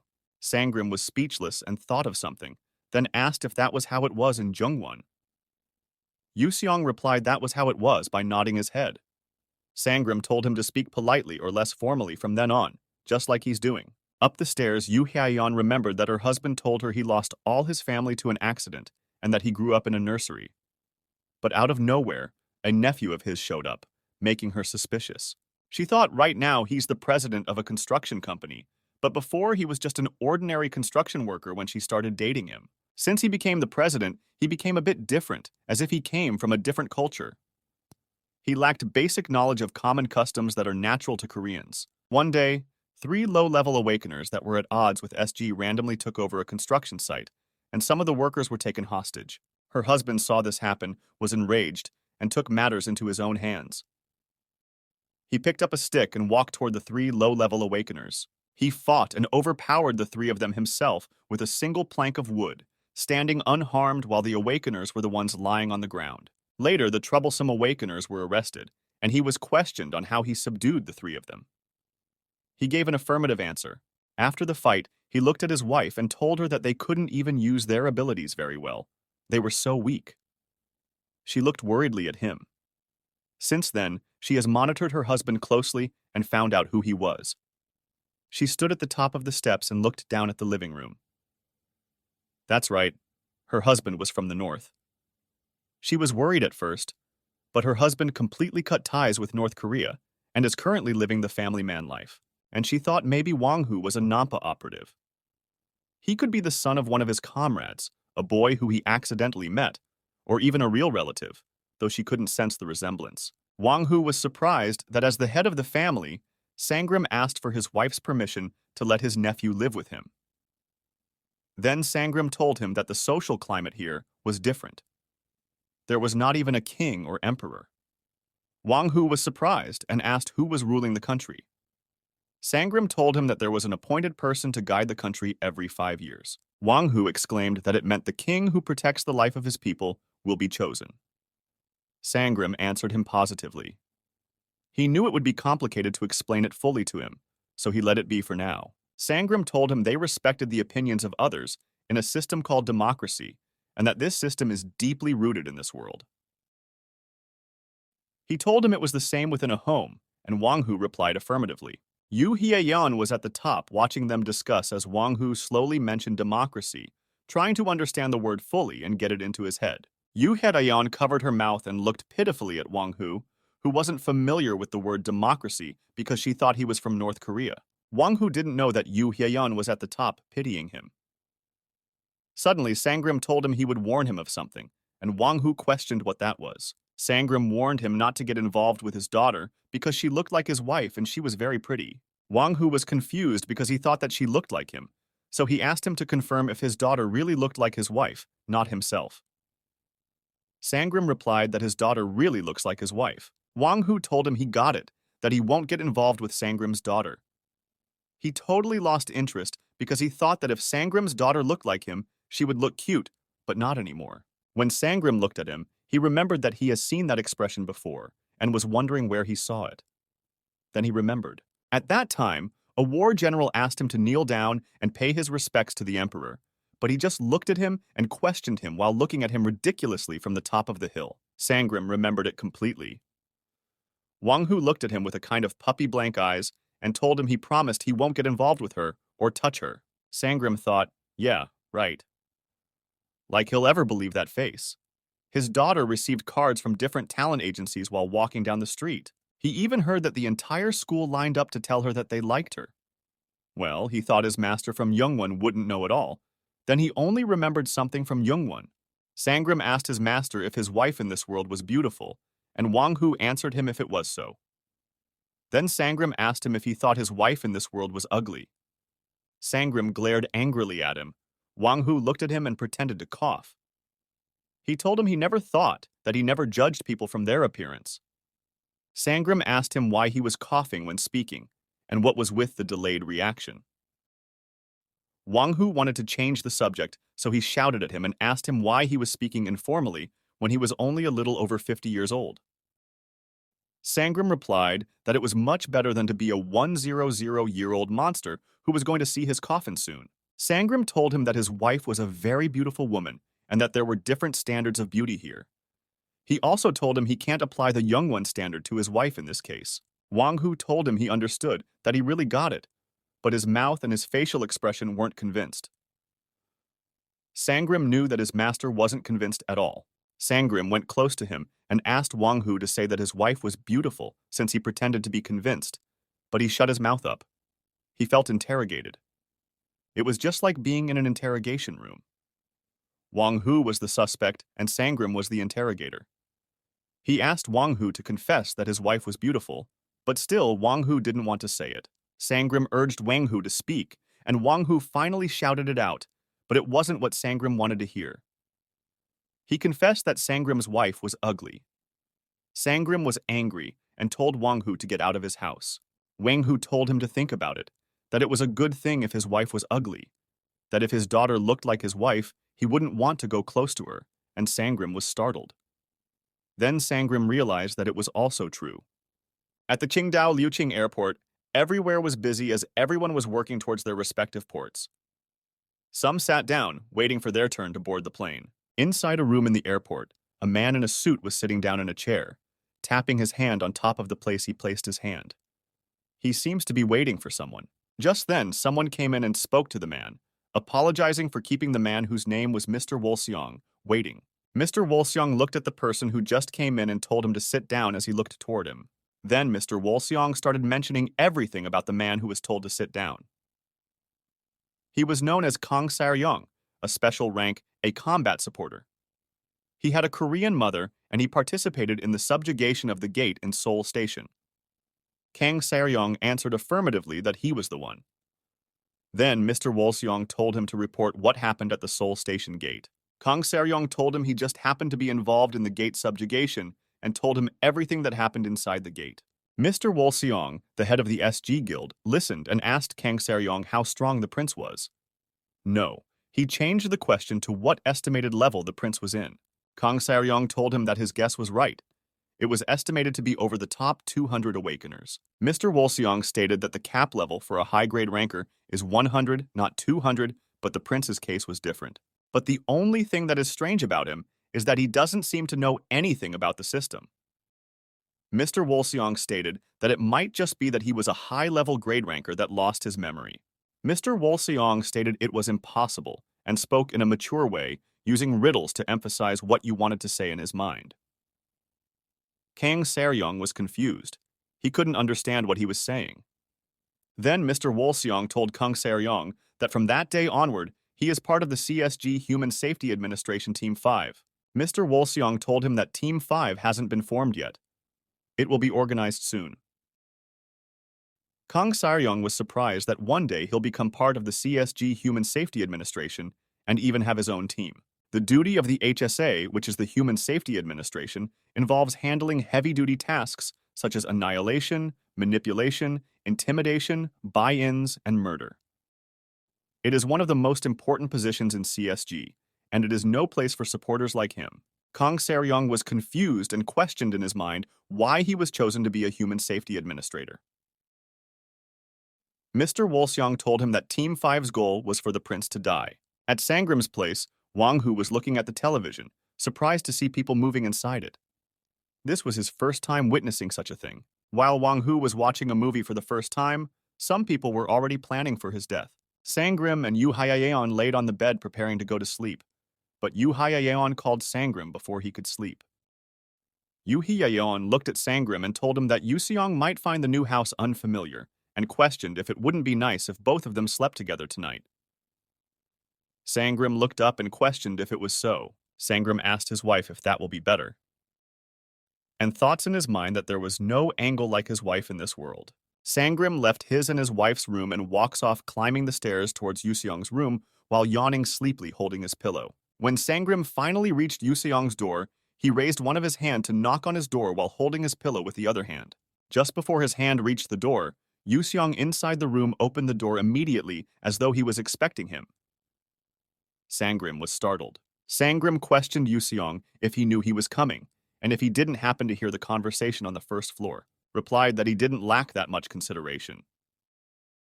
He opened the door after sensing his presence outside, and told Sangram not to worry. Sangram thought as he followed Yuseong inside. The Sect master can hear everything with you 500 m radius. Even someone's silent whispers, he could hear them from a distance with no problem. Even the sounds of insects crawling underground could be heard by him. Because of the things going on at the same time, it'd get mentally tiring, even though trained to handle only essential information. It was not very pleasant to be able to hear the sounds inside the house if one focuses on it. Sangram looked at Yuseong, who was sitting at the bed, and asked him if the room was comfortable. Yuseong told him that the bed was quite fascinating. It was soft and comfortable. Sangram commented that it was because of the device called Spring that was inside the bed. Yuseong commented on how fascinating this world was. It has many devices designed for the use of people here. Sangram told him that although there is no magic but science has advanced instead, Yuseong told him that was what he was most curious of. Yuseong questioned why there was no martial arts here, and asked if martial arts have not been passed down and been lost. Sangram answered him that it was very likely that it never existed in the first place, and asked his master if he knew where they were. Yuseong told Sangram it was his house, but Sangram said geographically where they were. In the map, Sangram told Yuseong it was the southern country of Goryeo, and told him that in 1392, Goryeo collapsed, and the country of Joseon was established. Joseon fell in 1910, and Korean Empire and Republic of Korea emerged. This is the Republic of Korea, the year 2022. Yuseong closed his eyes in deep thought.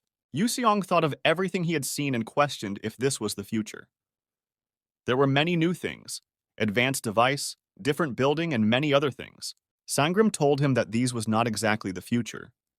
Many aspects are different from where they used to live. He asked Yuseong if he remembered the name of the first emperor of Ming dynasty. Here the head was called Zhuwanzhang, similar to the founder of the Ming dynasty. Yuseong questioned if the first emperor was Zhu Yuanzhang. Then Sangram told him there was no prince named Jin Yusong, even among the Goryeo princes. Originally, he was even a member of the Jin clan royal family. Sangram told Yuseong that if his theory was correct, the world were born together as twins. But it seems as though one side experienced an event where energy vanished and science advanced in its place. Yuseong told him, wasn't it interesting, and Sangram answered positively. Yuseong then asked him what gate was, Sangram explained as he listens. Sangram told him the gate was just a phenomenon that suddenly appeared a few years ago, and no one knows the reason. Yuseong asked Sangram if he had ever entered a gate before. Sangram told him the gate was managed by SG and asked if leveling up grants inner energy. Yuseong replied that when he levels up, his stats can be converted to inner energy, but told him it required 2 Gapja. Sangram was stunned and exclaimed, 2 Gapja. Sangram told him it will be challenging without internal energy. Yuseong was surprised and asked him if he has never practiced my martial art here. Sangram replied that the thought of various impurities circulating in his blood made him hesitate. It was so dreadful, he hasn't even attempted it. Yuseong complimented him and told him he used his own internal energy around his respiratory system to block the fine dust. Yuseong told him they would start from the basics of biolmosasis. He patted the bed and told him to come and lay down. He told him to lie down and experience the fundamentals of Chugung Sangram was startled and asked if he really was going for Chugung or was he saying biolmosasis. Yuseong told him that first he need to cool down his blood a bit. Sangram's face became blank.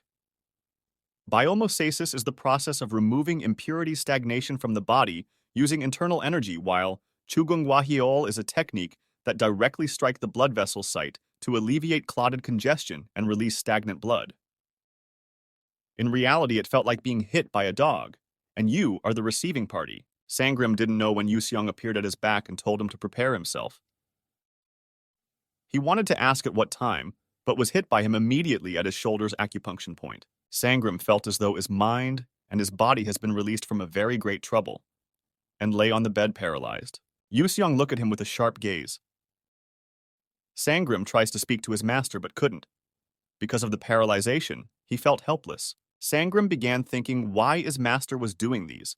But when Yusong mentioned how he ran away when he first saw him, he immediately understood what was going on, laughed at him, and questioned who he was calling 100-old years geezer before. Yusong, while performing Chugung Wahyeol on him, told him that he needed to be alert so that the sect master would not take poison, and questioned if he was intentionally ignoring him. Sangram couldn't say anything, he just suffered from the acupuncture.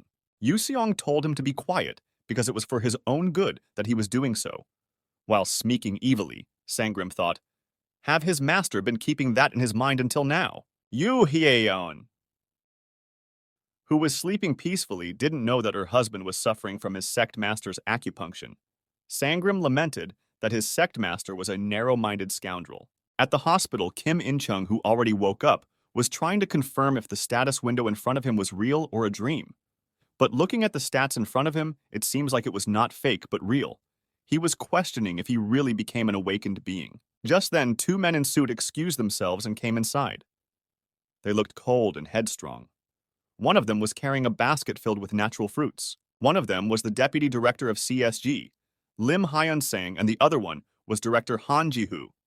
Director Han Ji-hoo greeted Kim Inchong as a senior and introduced himself to him as Han Ji-hoo from the 62nd class of Department of Military Studies. Kim Inchong replied affirmatively, but was wondering why it was dark over at the place where they were standing. His face was blank and he was confused. He questioned if the light was broken. Han Ji-hoo rushed towards Kim Inchong with some basket of fruits, telling him he currently holds the position of director at the SG Seoul branch. He told Kim Inchong. He understood that he might be busy, but he would like to ask him a few questions. If he didn't mind, Kim Inchong told him to back away. Moment later, outside the hospital ward, the two directors were still thinking of what they had from Kim Inchong and seems to have confirmed something. The other witnesses were saying the truth. Deputy Director Lim Hyun-sang stated that it seems it was true that Wang Hu was the one who cleared the gate with tremendous force, while looking at Director Han Ji-hoo. Han Ji-hoo, holding his chin, said to Deputy Director Lim Hyun-sang that adding Senior Kim In-chong's story to the fragmented narrative fit perfectly. Lim Hyun-sang questioned Director Han Ji-hoo if he already figured it out while looking at him with a cold gaze. Han Ji-hoo looked over at the Deputy Director and told him that he had a long way to go, and questioned if there was any other reason why an awakened individual with a high-ranking grade who would soon become a hero would suddenly disappear. Han Ji-hoo came to a conclusion that there was only one answer, and that is only if one was from the anti-SG group. Deputy Director suddenly became enlightened. Yes, it was the anti-SG group, as he clenched his two fists together while thinking about it. Han Ji-hoo asked, what if Wang Hu is the secret awakened individual of the anti-SEG group? And exclaimed, what if Wang Hu was also a hidden trump card, kept tightly concealed? Yu Seong, who can hear everything they were saying from a long distance, commented that it was all a lie in his mind while enjoying his food. The two directors who were discussing didn't even know that the person they were speaking about heard every single thing they said.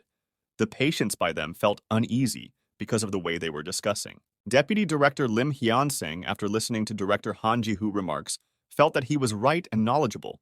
Before he could jubilate, Han Ji-hoo told him not to relax yet. The Deputy Director Lim Hyun-sang thought of something and commented that it now made sense why he saved the civilian. Han Ji-hoo told him he was right.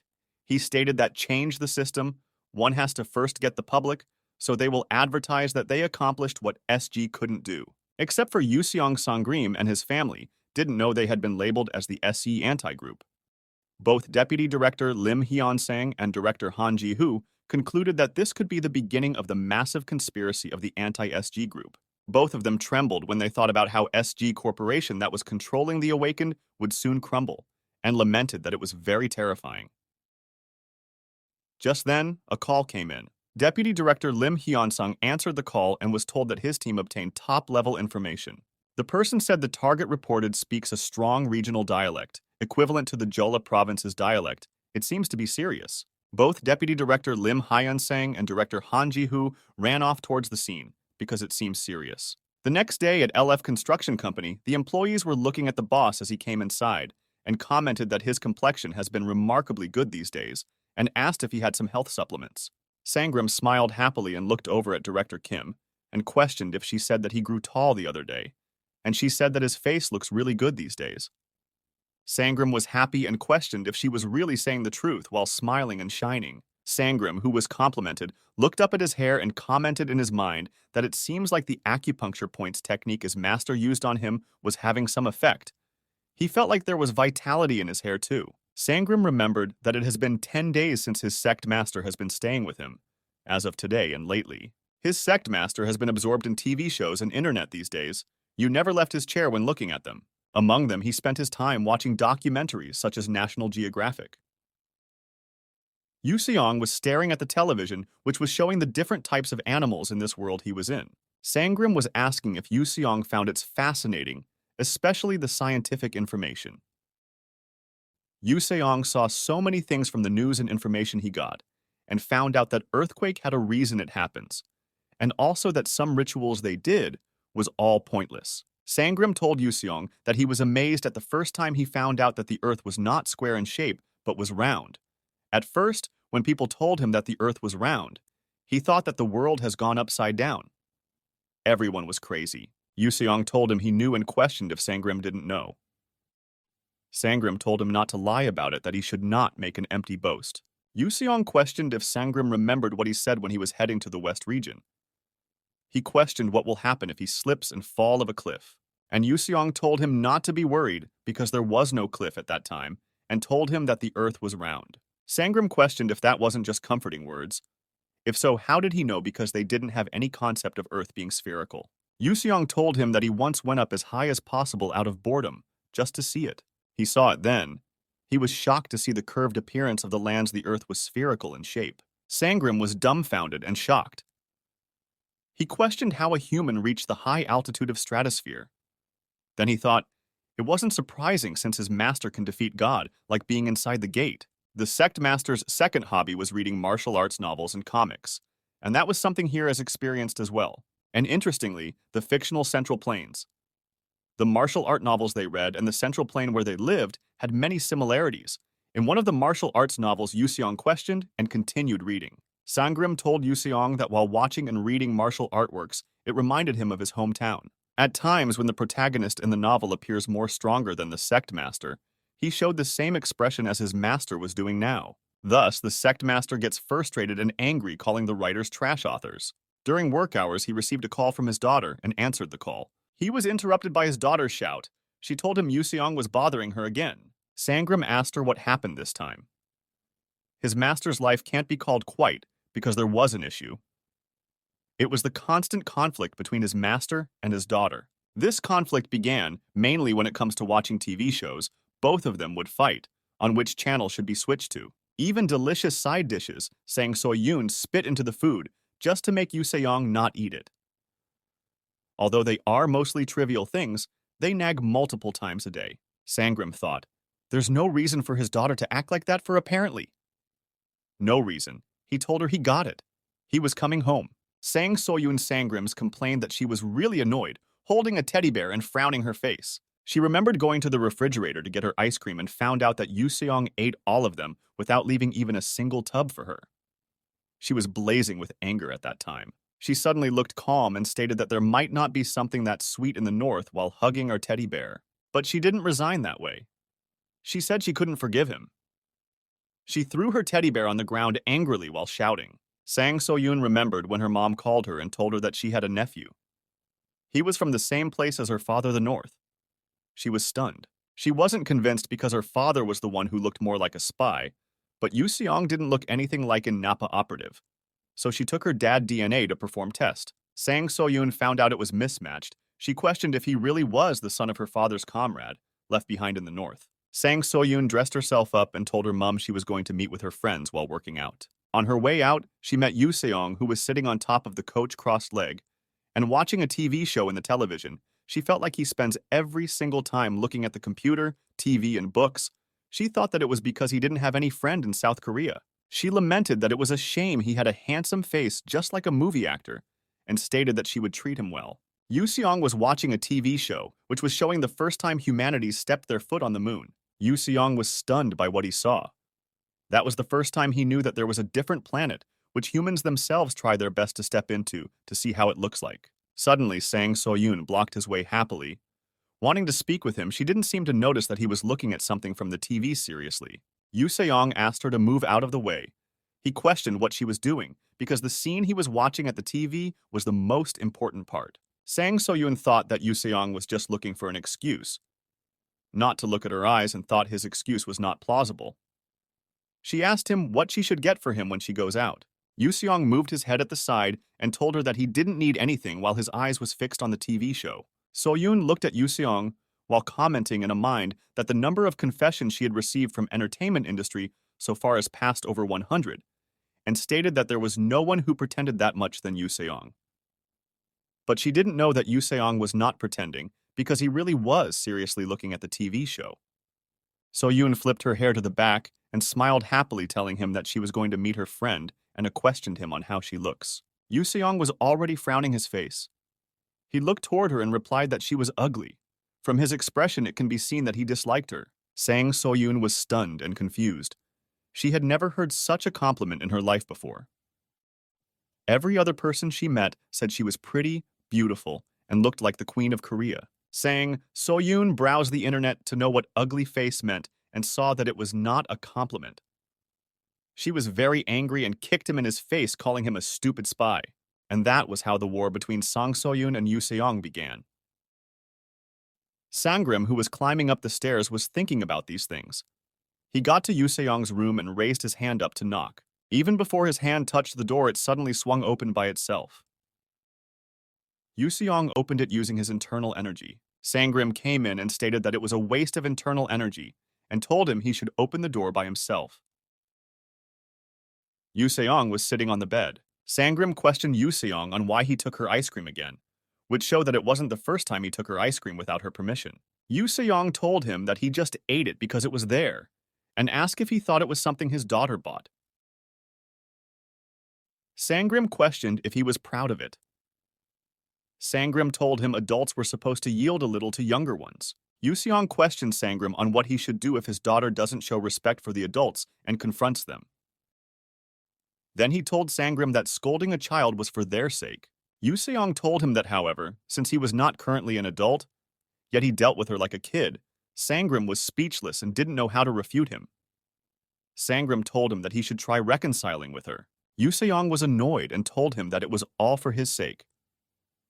He stated that the action of a girl who only talked was unreasonable. Sangram told him that he was still a minor, so he didn't understand, while bringing out something from his wallet. Sangram took out something from his wallet and gave it to him. Seong raised his hand up and collected it, why questioning what it was. Sangram told him that it was the identity he would be using from then on. Seong was surprised and exclaimed. Then he suddenly asked him when his daughter's birthday was. Sangram told Seong that his daughter's birthday was on the 14th of September, and told Seong there was a 10 days difference between him and his daughter, even before Sangram finished speaking. Seong dashed out of the room. Sangram tried to stop him, but he couldn't in time. Soyun laid in her bed typing with her phone. Her teddy bear was resting on top of her body. Suddenly, Seong rushed into her room excitedly and told her to look carefully. He showed her his ID card and told her that he was now legally older than her. She should show some respect to him. Soyun jumped at him and kicked him with her leg in his face and repeated the same words he told her, that he should have some manner. Sangram went downstairs and told his wife he was living and would be back soon while walking towards the door. She stopped him before he walked further and offered some drink to him. Sangram thanked his wife and peeked her on the forehead, telling her she was the only one who takes care of him. Hyeon was shy and told him not to act that way since Seong was watching. Sangram's face changed when he heard Seong's name. His master spent the whole day sitting in one place watching TV and questioned in his mind if he was a penguin. Sangram walked towards his master and told him not to stay at home only. He should go out and explore the world and enjoy himself. Seong's expression became blank, and he lay pronounced the 3 words, explore the world. He didn't seem to find interest in it. Sangram told him he could go shopping and asked if there was any other thing he wanted to do, but he shook his head in disagreement. Sangram watched him shook his head in disagreement like a penguin and signed. He put his hand inside his pocket and brought out his wallet. He warned him to avoid Seoul Station, because it was still risky if he showed his face. Sangram told him that if goes out and encounter foreigners, that he should use Mulder's technique. And he questioned why you should do so. Sangram told him that, to attend high school, he has to pretend to be from abroad. Yuseong questioned him on why he had to go to high school, because he could see that his daughter had too many mandatory work. Sangram told him that it was because it was a common sentiment in Korea, and it was good for him to learn basic common sense. Sangram didn't tell him that it was because he didn't want him to entertain absorb requests like asking to buy an helicopter. He brought out some money and gave it to him and told him to go and enjoy himself tomorrow, and coincidentally tomorrow was Saturday. The next day, Yuseong went out. He arrived at a place called Hongdae, an area known for its vibrant and youthful atmosphere with numerous shops, cafes, and entertainment options. Yuseong commented that the name sounded grand and asked himself if he should eat something for now. He remembered that there were many dishes in different places, so there might be some interesting dishes in Hongdae. Yuseong saw a street vendor selling skewers. He went over to the skewer shop and asked the vendor to give him one skewer. The vendor prepared one of the skewer and gave it to him. He raised the skewer up to his mouth and tested it. Suddenly his eyes opened and he exclaimed, and questioned what kind of taste this was. The people around him looked over. He commented that the skewer was very delicious, and he stated that the test was a pair with soju drink. He might really resign in this life. The vendor asked him if his skewer was truly that delicious, and Yuseong shouted for him too. Giving 20 more skewers, 2 men were looking at him. One of the men asked his comrade if they should give it a try. Later, this skewer shop will be known and even appear in TV. Yuseong walked down the road and complimented the cuisine of Hongdae. He noticed some little commotion from a distance. 2 men were speaking with each other. One of the men said he lost, and the other one told him it was his own turn. Yuseong watched as the man raised his hand up, gathering all the energies in his body and heating towards something. The man hits the machine, but it seems that his power wasn't up to what was estimated in order for him to earn some money from it. The other man told him they will try next time. The other man stated that as graduates from a combat university, there couldn't even get it, so there was no other person who can be able to make it. Another man told him to forget it, that it was just a scam. Yuseong looked over and stated that the object over there seems to be a measuring machine. It can estimate a person's punch. It was literally his scoring system. A rule was written in the machine that anyone who wanted to play it would have to put 1,000 yuan. So Yuseong paid 1,000 yuan into the machine and prepared to punch it hard, but was wondering if it will be okay. One of the men asked him if he wanted to try it. The other man told him that he was skinny, and the other one said he would be a joke when the results comes out. Yuseong just looked at them casually. Yuseong thought in his mind that it seems like each one of these men were trained in material artists in their own ways, so he would have to reduce the force of internal energy he used to punch it. Yuseong punched down at the machine, but something incredible happened. The other men were all stunned by what they saw. Their mouths were opened wide as they looked at the machine. The machine, it was totally destroyed. It wouldn't even be able to be repaired. Talk more of using it again. Yuseong was speechless and angrily looked at the machine, lamenting on what kind of mere object it was that can't even withstand a bit of his power. The owner of the machine ran out of his office running toward Yuseong. When the man got there, he saw that his machine has been destroyed and shouted, "Oh my God, what happened to his machine?" He turned to Yuseong and questioned him on what he was going to do if an awakened person used a punching machine. Yuseong replied that he was not awakened. The man told him to give him his contact number so that he could check the CCTV camera, and Yuseong gave him Sangram's number. Yuseong was angrily walking at the road, stating that young people these days were so weak. He thought it would be okay since those skilled in external art were hitting it hard, but didn't know he would break it in one punch. Yuseong was still talking about what just happened when he saw another person telling him he was invited to an escape room. He looked over and saw a person wearing a big panda costume with a signboard in his hand. He went with him to the escape room but broke the mechanism. At the other side, Sangram was having a short picnic with his daughter when he received a call from one of the people Yuseong broke their machine. Sangram told them he was going to come over and compensate them and asked them to share their location. After answering that call, he received another one from someone else. It was still some of the people Yuseong broke their machine, and then he continuously received call from different people. Sangram was filled with rage after receiving calls from almost 50 and more unknown contacts due to what Yusong did. Sangram shouted out in his heart that his safe to master was crazy.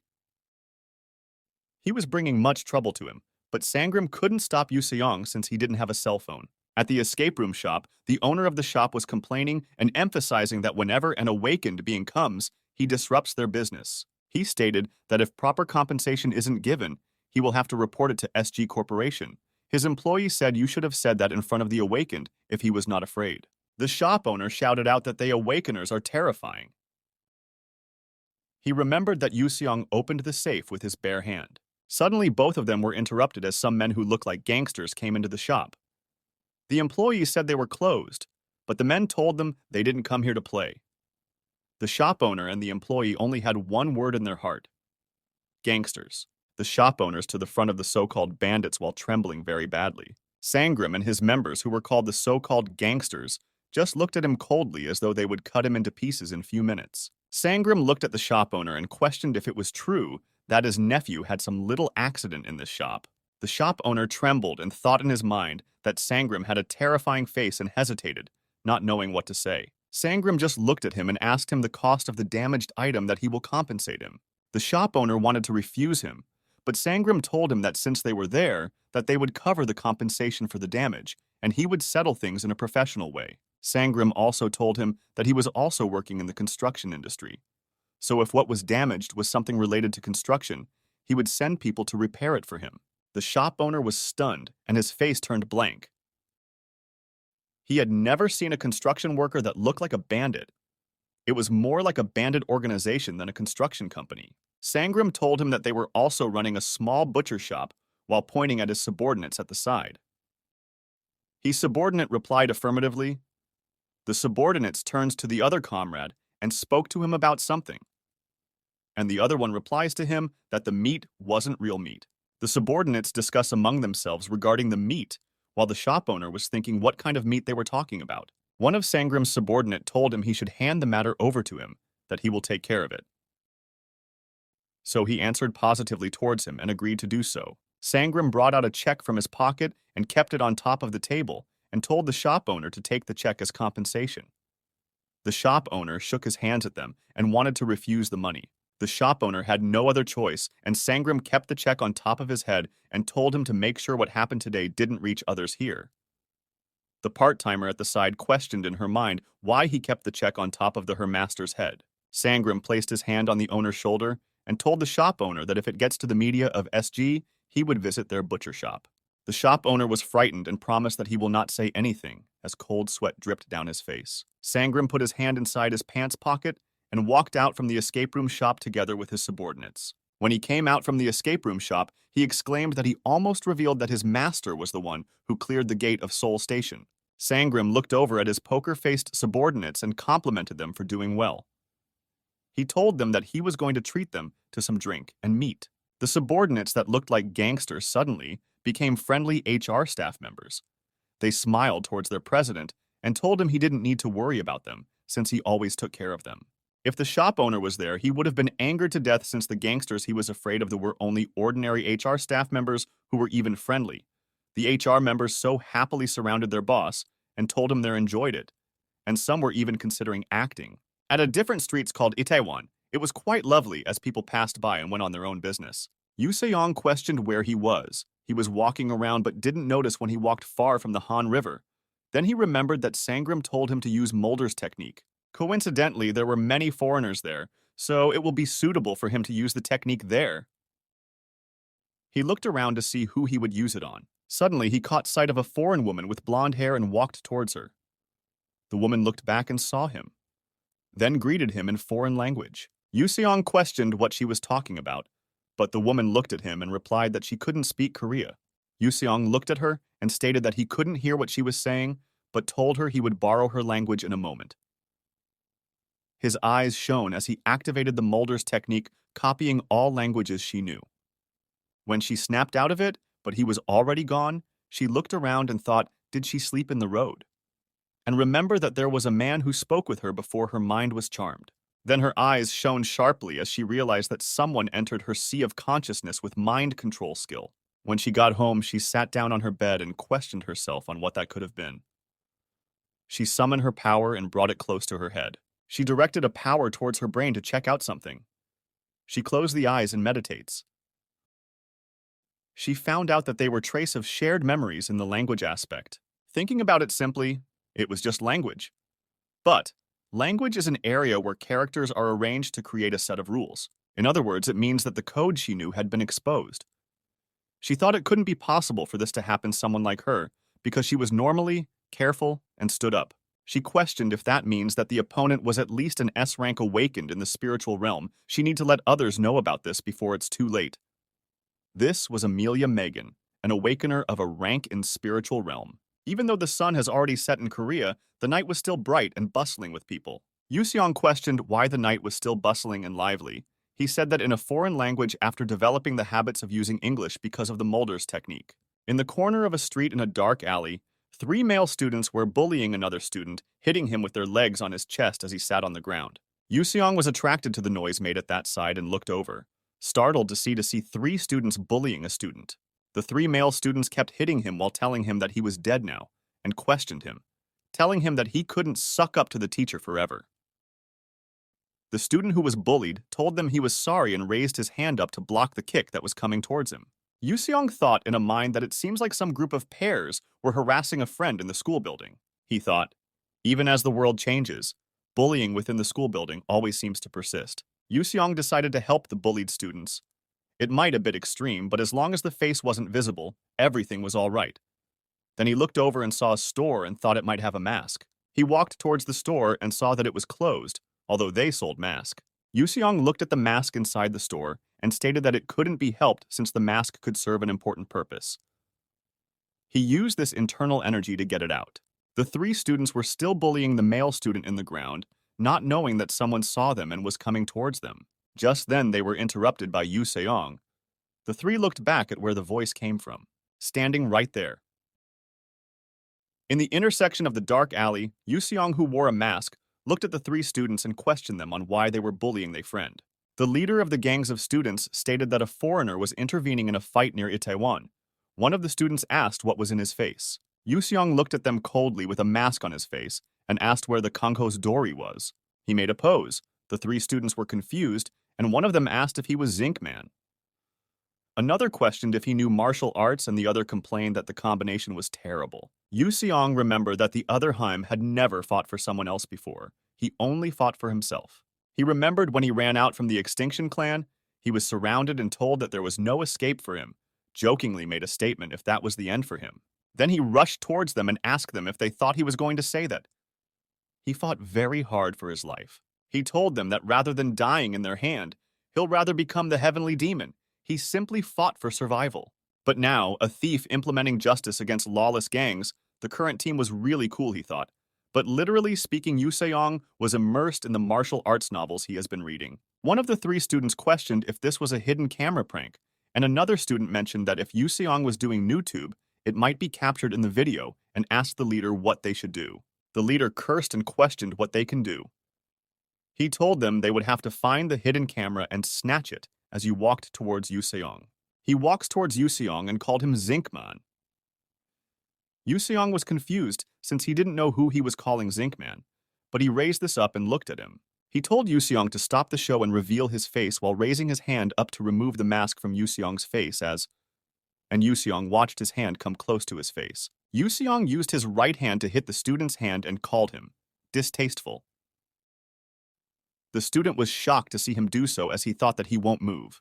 But there was more to it. His hand, the students looked at his hand and figured out that his fingers were bended. They were no longer straight as before. Realization hits him as the pain from the fingers spread through his body, and he fell on the ground rolling around crying out. Yuseong just watched him with one of his hand at his back and one raised up. The other 2 students were frightened and stunned. They were terrified of what Yuseong did, and one of them called him crazy. Yuseong told them that at this age it was the time when children wield a sword and become the pillar of a household, and told them that there was no rules for just words. The other 2 students started begging him to spare their life, and one of them said they hadn't done anything wrong.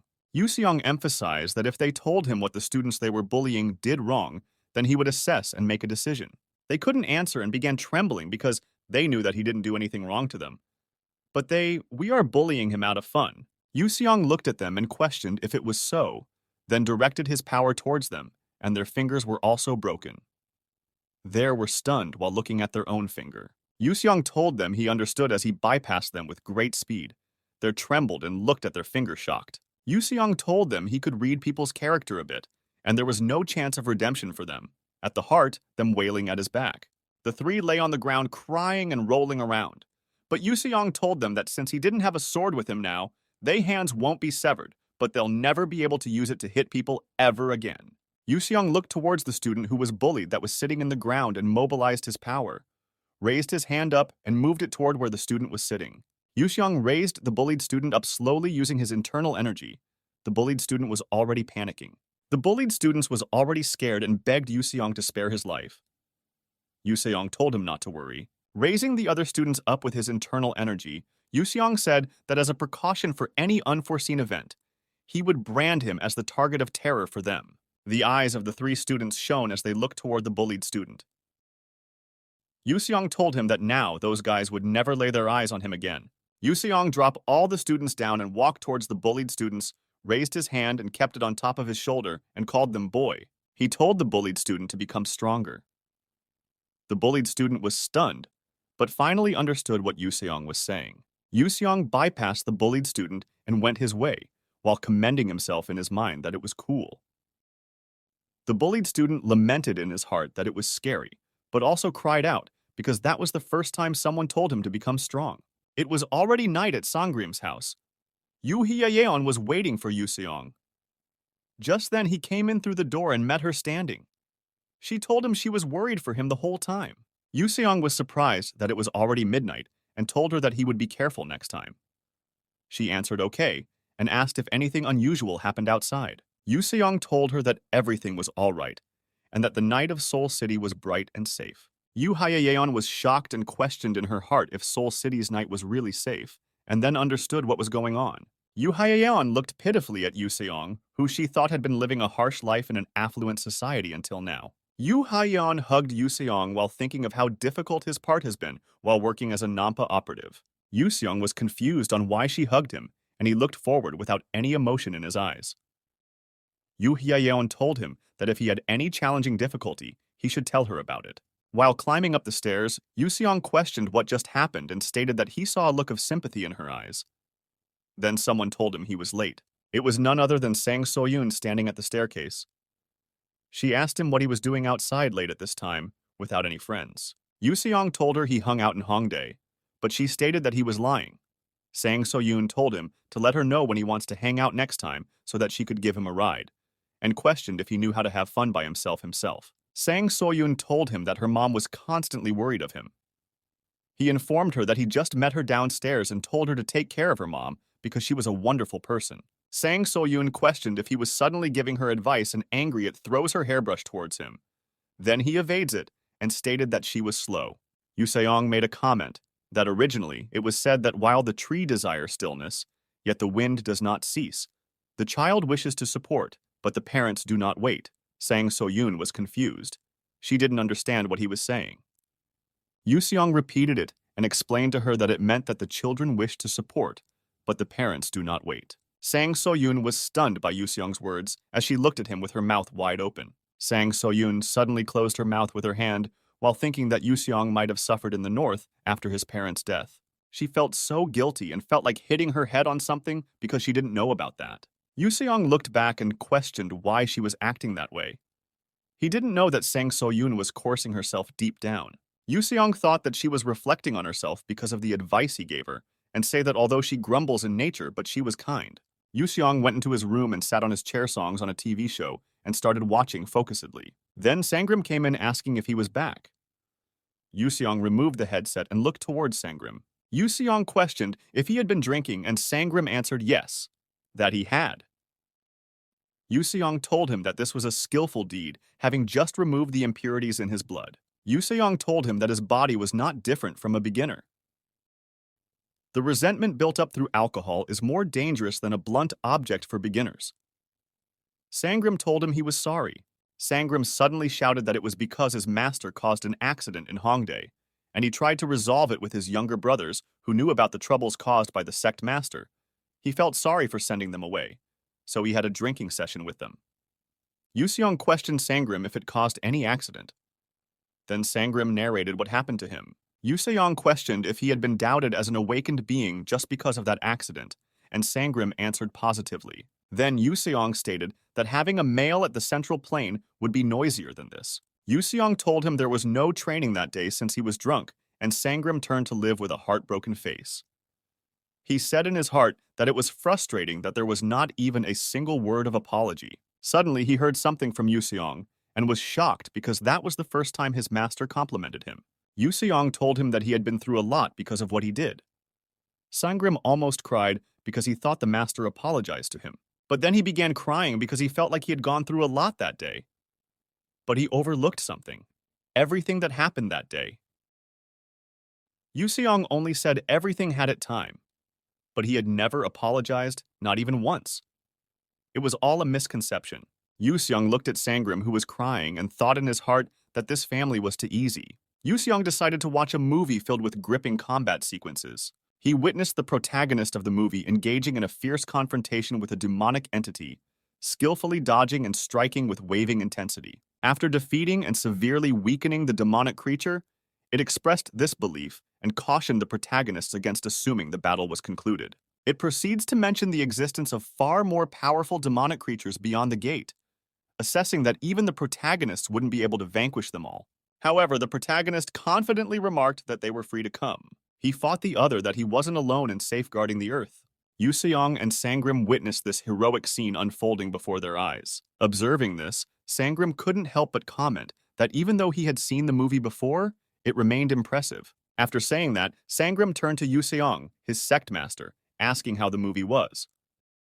Unfortunately, Yusong found it quite interesting. Every single moment, Yusong remarked, referring to the absence of CG in the movie instead of the hired awakeners as actors, and what intrigued him most was that the sword that one of them wielded was used in real combat. Yusong placed his hand on his chin, commenting that the movies were even more interesting than his initial thoughts. However, Sangram questioned Yusong if he had watched movies on TV and computer before. Yusong remarked that he used to do so during the Ming Dynasty period, but couldn't stand to keep his eyes open. Sangram then inquired about the movie's name, but Yusong wasn't aware of it. Observing this, Sangram concluded that it must have been a random C-list movie. He informed his master about the availability of many interesting movies to watch, but indicated his plan to head to bed. But before he could leave, his master asked him if he should also go to bed, since it had been a while since he slept. Sangram, on hearing this, could not help but ask Yusong if he didn't usually sleep. But Yusong told him that he slept, but had only slept 2 times in the past 10 days. Sangram was shocked when he heard that it was only 2 times, which was only 4 hours. Yusong explained that it was sufficient for him to substitute sleep with flights. He went on to say that it was the reason why he didn't sleep. Sangram prompted to ask Yusong why he was not sleeping, but Yusong said that he was mentally tired. Yusong likened it to a time when you drink tea or something when you're not thirsty. After watching a movie together on the weekend, the master had a brief craze about the movie lifestyle, which gave him a sense of déjà vu. And as long as it was an interesting movie or drama, the genre didn't even matter to his master. Sangram couldn't help but think about how he had been watching movies for 24 hours a day and not sleeping. But when he saw Yusong, he couldn't believe it because Yusong was watching a movie at 8 times the normal speed. But what shocked Sangram more was that he was watching another movie on his phone at the same time. Sangram couldn't help but ask how Yusong was even able to watch them like that. In response, Yusong asked if he had experienced the sensation when you draw the line between life and death. Time slows down. Yusong went on to say that peripheral vision expands, allowing you to perceive lightning flashes and raindrops. You gain greater control over your muscles, your swordplay, and facial expressions. He continued mentioning that he had reached a level where everything moves in slow motion. Yusong asked Sangram what he thought, but Sangram answered that it could be due to Yusong's concentration being at its peak. Yusong replied that it was not wrong per se. Essentially, your brain is most stimulated. He continued that when he senses a threat to his life, an instinctual drive kicks in, pushing his cognitive ability to his limits. Sangram could not help but ask Yusong why he was talking about that, but was shocked at the explanation, which caused him to exclaim, "No way." But Yu Seong explained further, stating that he was currently in a life-and-death situation, utilizing it to function at full capacity. Sangram couldn't help but think that lately, Yu Seong has been watching movies and his speed has gotten weird. More importantly, something was breaking, and he was worried about the life-and-death situation. Sangram mentioned that in martial arts, reaching enlightenment often comes with facing life-and-death situations, and he knew that they would not have reached that level if they hadn't faced life-and-death situations. Sangram couldn't help but wonder why Yu Seong would use such power to watch movies. Before he could leave, Yu Seong stopped him, instructing him to make a list of movies he had enjoyed before. After writing a list of movies, he handed it to Yu Seong, who informed him he had already watched those. Collecting another list, Yu Seong told Sangram that he had also seen that one, asking him if he had more. Sangram told Yu Seong that he had more and that there were more classical movies there too. But Yu Seong told him that he had seen those too. Because of that, Sangram could not help but ask how long Yu Seong had been in this world to have watched all those movies. Sangram could not help but also wonder if it is even normal to watch a movie at such a fast speed. Yu Seong, unable to find an interesting movie, couldn't help but complain, calling them boring due to not having enough content. But Sangram insisted that he watched dramas since there were no interesting movies that interested him. Yu Seong told him that they were similar to movies, but they have multiple episodes and they are released once a week, so the overall watching experience is longer. He also went on to say that some of them have over 100 episodes. He told Yu Seong that if included overseas dramas, he won't run out of content anytime soon. Sangram said that he regretted it because Yu Seong, who had lost interest in movies, will now indulge himself in dramas like crazy. Shim Sung-yoon came in asking Yu Seong if he wanted to order some food. But Yu Seong went on with his acting skill, telling her if it was delivery she should order it. Yu Seong smiled at Sung-yoon after he told her that she could order the food. Sang-yong told him that he was crazy because he was trying to test the new way of opening a gate beside her. She couldn't help but tell him to quit because he would endlessly imitate all the scenes he had seen in the dramas. She couldn't help but rush to her father, telling him that Yu Seong was acting weird. But even so, her father didn't say anything because recently he almost got caught by Soyun while imitating a famous scene from a movie, but he managed to get over it. He stood up and rushed to Yu Seong to warn him, but on getting to the door, he asked if Yu Seong was in there. But before he could enter, he had a sense of something falling to the ground. He slammed the door open and rushed in immediately, only to see his master on the ground. He immediately asked his master if this was the side effect of the life and death thing. He also went on to say that his master shouldn't use it because it was dangerous. Yu Seong, seeing this, called himself a fool that he couldn't believe he realized it too late. But Sangram told his master not to say that and that he should quickly calm down. Yu Seong then told Sangram that he had watched all the movies and dramas in the world that people rated as masterpieces, but what he couldn't believe was why the rest of the third-rate movies and dramas were pieces of junk. He went on to explain one of the dramas that he watched. Remembering how they had acted in the movie, it sounded lame to his ears, and how the man was professing his love. And also, he found it annoying and disgusting with the way that the lady had also reacted, and the speeches that a man had given to her, telling her that he wants to get married to her, and then they will figure out the name of their first child. He found the line of the drama so annoying that he felt like crying. Sangram also reacted the same way, seeing how his master was lying there on the floor with tears in his eyes. Then he also cried along with his master. He couldn't have both carried his master, who was lying in a lifeless way on the floor, and then screamed out calling his name. Since then, Yu Seong has appreciated media at a normal speed. Kong Seryong sat in front of the TV while watching something there, and then he said he couldn't tell if he should be happy, if he should be pissed about what they have told him about Yu Seong. After investigating the prince for 2 months, he couldn't find anything. He doesn't feel comfortable killing the man that saved his life, but still, it is strange that there was no activity about him. He couldn't help but wonder how someone appeared and disappears like smoke. He thought that he might as well be hallucinating at that point. To achieve that level of skill Yu Seong has, one would have to roam around the gate for ages, and if focused on the gate, the information would have been revealed right away, which was what Wolseong said. He couldn't help but wonder where the prince was and what he was doing. Megan Mella, who is the wife of Sangram, held important documents and was surprised based on the information she was viewing on the document. She couldn't believe that someone was capable enough to infiltrate into her mind space. She said that even though they had investigated all activities of 200 possible side chick awakeners, if there was no harvest, the waves will stop. Then she held the iPad in her hands because it was the only evidence that she had. Someone unrecognizable, his face is not visible for the CCTV, Sangram walked into Yuseong's room and told him that he had sorted out the accident he caused in Hongdae the other day. Yuseong asked him why he had brought that up, and then he replied by telling him that he had somehow gotten hold of the CCTV footage there. And then he asked him why the CCTV footage could not detect his face. Yuseong was confused when he heard what he said, and then Sangram told him to look at the footage. He explained that that place was the escape room cafe, and his face is covered in light and some type of noise. Yuseong was confused and asked if it wasn't because of dust. He explained what happened immediately after he entered Korea. When he first came to Korea, dust in the air was near lethal. Sangram remembered that and told him that he said he was trying to filter it with a skill. Sangram told him to stop using his internal energy for a moment, letting him test out something. He took a picture of Yuseong. When the energy is on, people are unable to detect his face, but when the energy he uses is off, his face will be visible. He then told him that the problem was his energy use. He reminded Yuseong that in the future, when taking a picture, he should make sure not to use his energy. Yuseong agreed and said that it was for the best. Sangram was shocked when he heard what he said.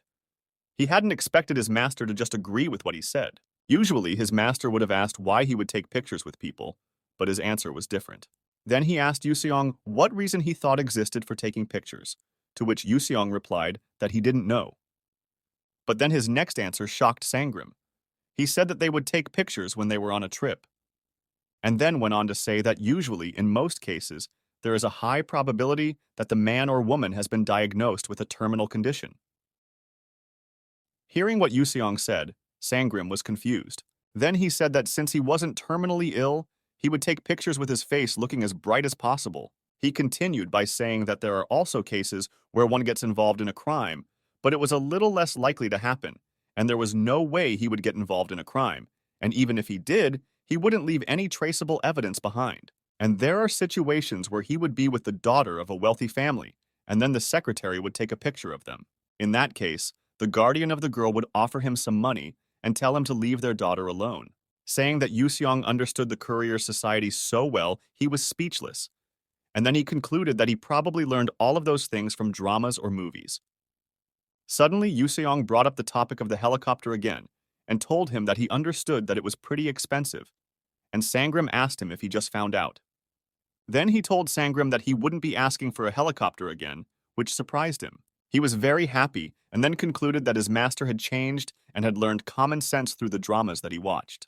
But Yuseong broke his happiness by telling him that he would take a horse, and Sangram's expression felt awful when he heard what he said. And then he thought that if it's a horse, he could probably afford to get one as far as it wasn't a helicopter. Sangram reminded him that horses are not allowed in most places in Korea, and Yuseong agreed that he knew about it. After hearing his reply, he told him that they should go to the ranch during the weekend together and to other nice places. Yuseong rejected his offer and showed him one on his phone and told him he already had one in mind. Once Sangram saw the one that Yuseong was talking about, he couldn't help screaming out of frustration. Yuseong wanted them to visit a person. After beating him up, Sangram went on to explain what the problem was. He told Yuseong that he was technically 18 years old and couldn't drive according to Korean law. Yuseong was surprised when he heard that. While they were talking on that, he reminded his master that he would have to go to school soon. Couldn't help but ask if he had to go to school. Sangram tells them that's been a student and should give him a perfect alibi. And not only that, it will help him hide his identity from SG. Because nobody would expect a high schooler to be the awakened who cleared the Seoul station gate. Then Yuseong has no choice but to go to school. Sangram could not help but ask Yuseong why he wanted to hide his identity because he would be the best awakened. Yuseong asked if he would be comfortable with nukes flying toward your home. In the past, he was regarded as a heavenly being by the Roman Protestant Church, and it had a deterrent effect on the national conflicts. But it made one small move that led to a holy war. Everyone worshipped him as a god, and he had so much influence that he had to lock himself in the heavenly palace, and something similar might happen here if he revealed his power. Eventually, it would all loop back to the leader of the Roman Protestant Church, and that is what Yuseong doesn't want to happen again in this new world. This led Sangram to ask him the kind of life he was planning to live here. But Yuseong had not figured out what kind of life he wanted to live. Sangram called him, telling him that he had to decide the kind of career path he'd like to choose as soon as possible. But Yuseong says that he can't decide on anything and that he probably would just fight the monster at a gate. but Sangram reminded him of what he said before about hiding his identity. But Yuseong asks if there's anything more important than making a living. Sangram hurriedly agreed with Yuseong, but Yuseong continued, saying that there is no better job than being an awakener because your social status will go up and you will earn a lot of money at the gate. On hearing this, Sangram could not help but think of the time that Yuseong cleared an entire gate by himself. Although he didn't know what loots he got, the gate he was sure it was large. He hurriedly asked Yuseong to show him his inventory for a moment, but Yuseong asked if that was even possible. Besides, why was he asking all of a sudden? As Sangram searched through Yuseong's inventory, he couldn't believe his eyes because there were so many magic stones. As he screamed with excitement, 24 kilograms of magic stones, because of how many magic stones it was. But that annoyed Yuseong because it was disturbing his peace, so he asked Sangram while he was screaming. Normally in a gate, you can only get 10 to 14 grams from an F-grade gate. Its unit price starts at 180,000, and the lowest possible payments will be 24,000 G 180,000. He couldn't believe what he saw because Yuseong had up to 4.3 billion, about 531 kilograms in just one gate expedition. Sangram excitedly asked Yuseong if he had wanted a helicopter and sports car before, and Yuseong said yes he did. Here he wouldn't get caught up in battles.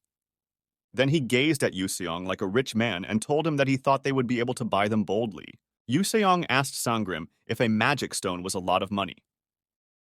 Sangram told him that since he was an unregistered awakener, he would need help from an illegal broker. Because even just taking half of the market price would get Yuseong a lot of money. Yuseong questioned half. Sangram told him that he could trade other things besides spirit stones, such as items, skill books, and runes. But he told Yuseong that he couldn't do it right away because he needed to look for brokers and agents and even set up a foreign bank account. Saying that although it might take time to get all those things, they would have all the helicopters and sports cars that they wanted. Yuseong told him that he wouldn't sell his loot, and that Sangram should use his money to buy that stuff. Yuseong also reminded Sangram that it was the promise he made, and he should fulfill that promise. But Sangram became angry and told Yuseong that if it was him, Yuseong wouldn't let him cash in, and he should know that it's not easy to do that job alone. But Yuseong said that he was going to give him 15% of the revenue that he gets from a gate in the future. And with that, Sangram could be able to save money and buy those stuff for him. But Sangram insisted that Yuseong gave him 20% of any revenue he would get from a gate in the future. Seeing that Yuseong agreed, he tried saying 30%, but Yuseong beat him up. As they came onto the balcony, Sangram asked Yuseong if he would continue clearing up gates in the future. But Yuseong thinks that maybe he had to do it. And he was planning on going anytime soon, but his energy was lacking. Sangram told Yuseong that he constantly used his skill to watch dramas and movies and asked him if it was because of that life and death thing. But Yuseong said it wasn't. Sangram could not help but ask him how he was going to find a gate. But Yuseong boldly told him that a modern problem requires a modern solution. Introduced the gate map, saying that Sangram could get the real-time locations of gates and find safe spots where he wouldn't get caught up in battles. But Sangram asked what that commercial was, and if Yuseong wanted to do a shoot, he could show him a better spot to do it. He then went on and whispered to Yuseong, saying that it was a very dark and dirty place. Gyeongsan Sangram Reservoir is quite famous for its winter fishing spot among fishermen. Its role as reservoir was taken over by a magic stone that was stored can water. Local people want to clear the gate that has recently appeared at the reservoir, but SG left it unattended because the mayor of Gyeongsan intervened. Because when a gate appears at the water source, there is a 90% chance that it will create a natural hot spring.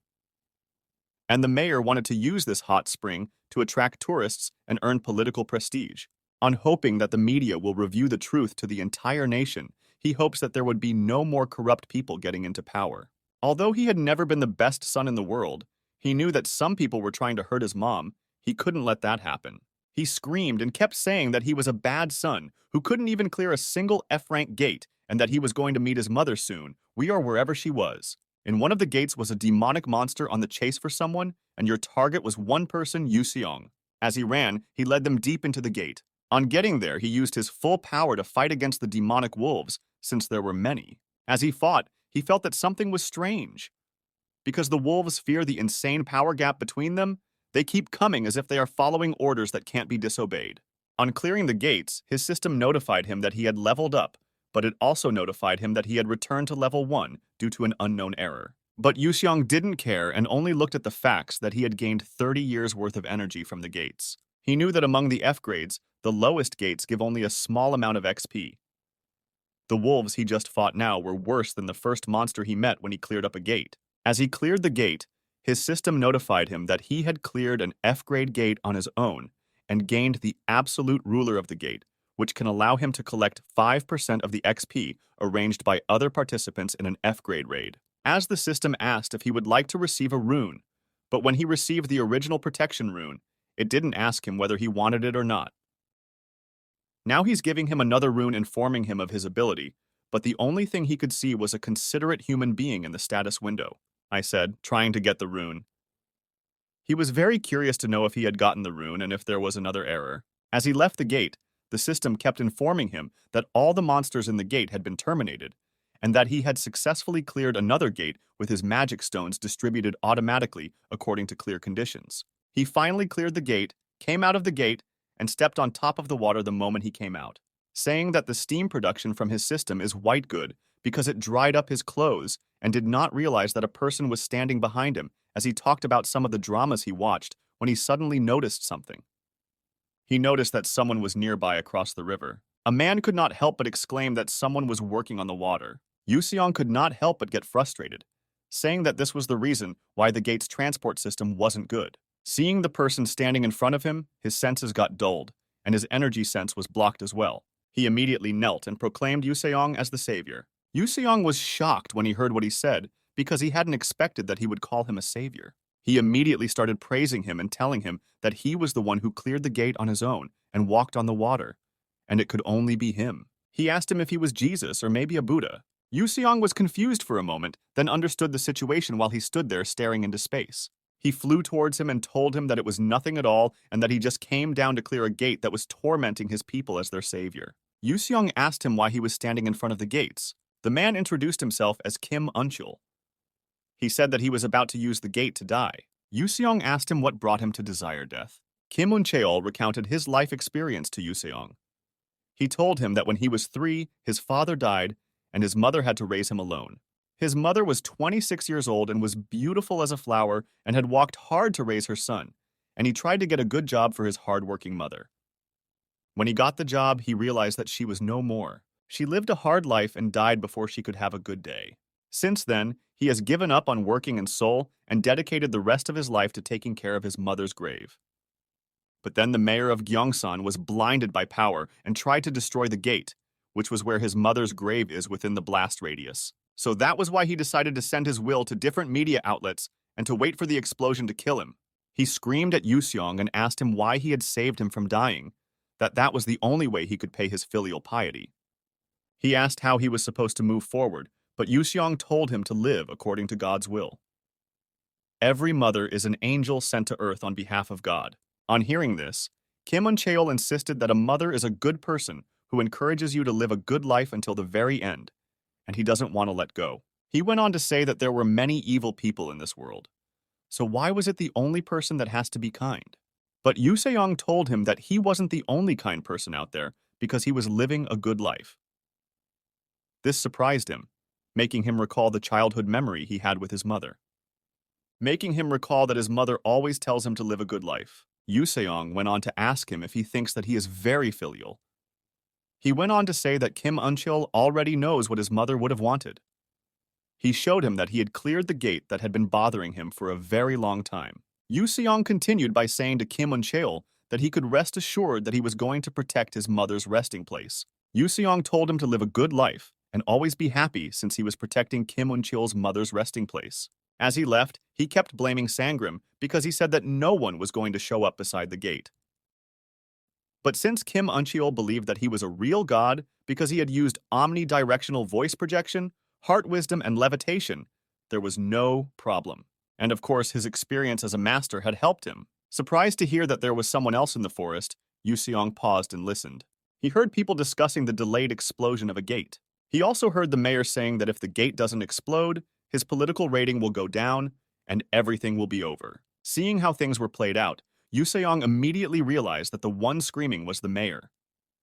He complained that that bastard didn't even honor the dead person and wanted to ruin their grave. Gyeongsan City Mayor Park Taegul was indicted by the prosecution on charges of neglecting the Gate Sangram Reservoir.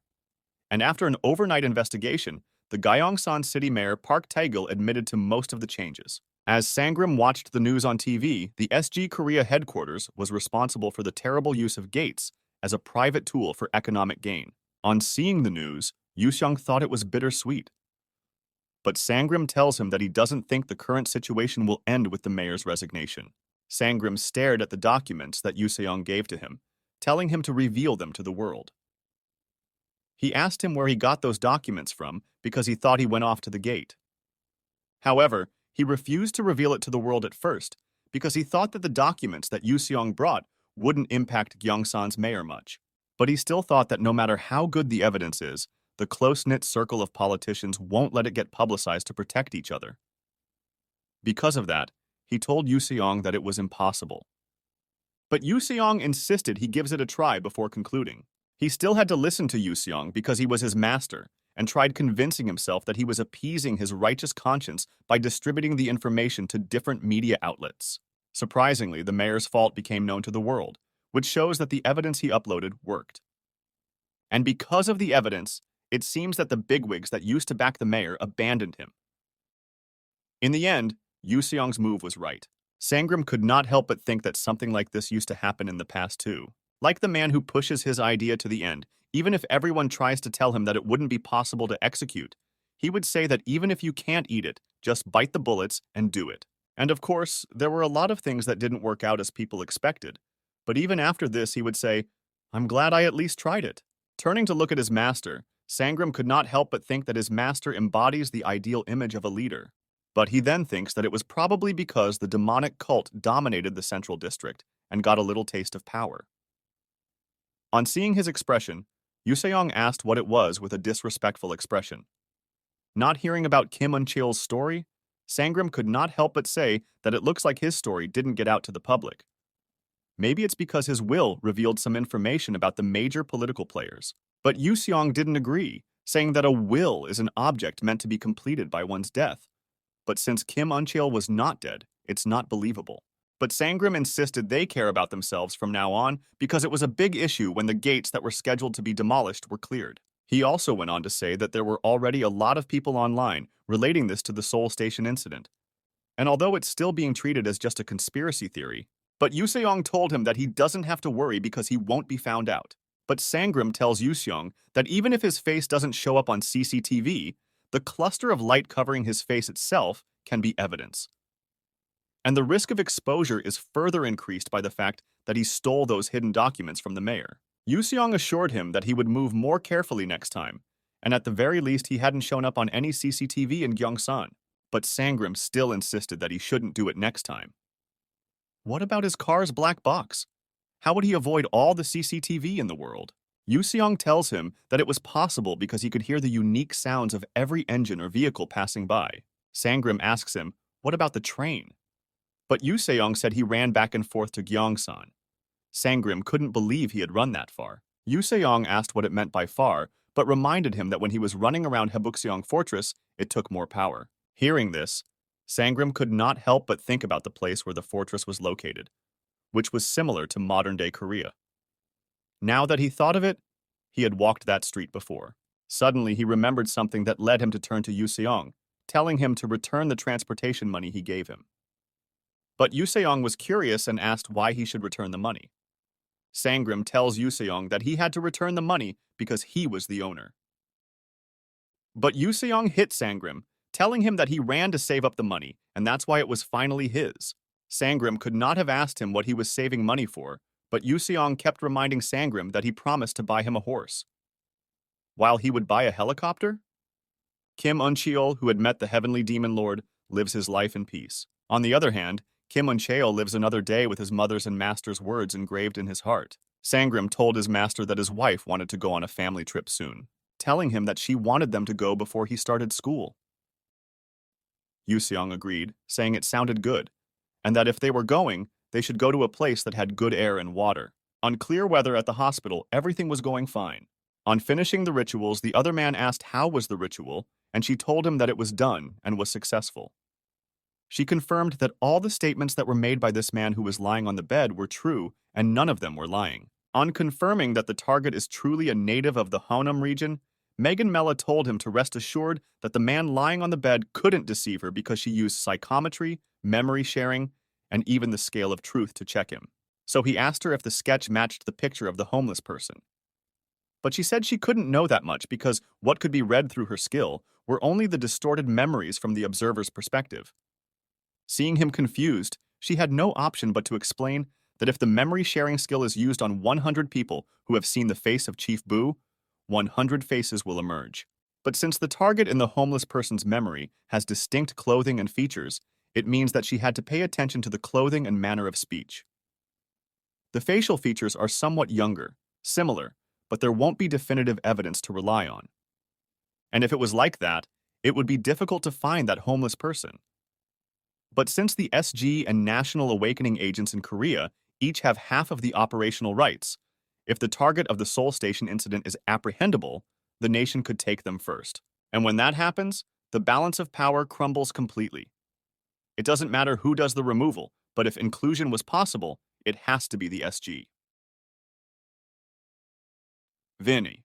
But Megan Mella could not have honestly thought that her memory sharing skill might not be super accurate. There is hardly anything she can recognize. Even if we are in the same SG function, we can't share password information.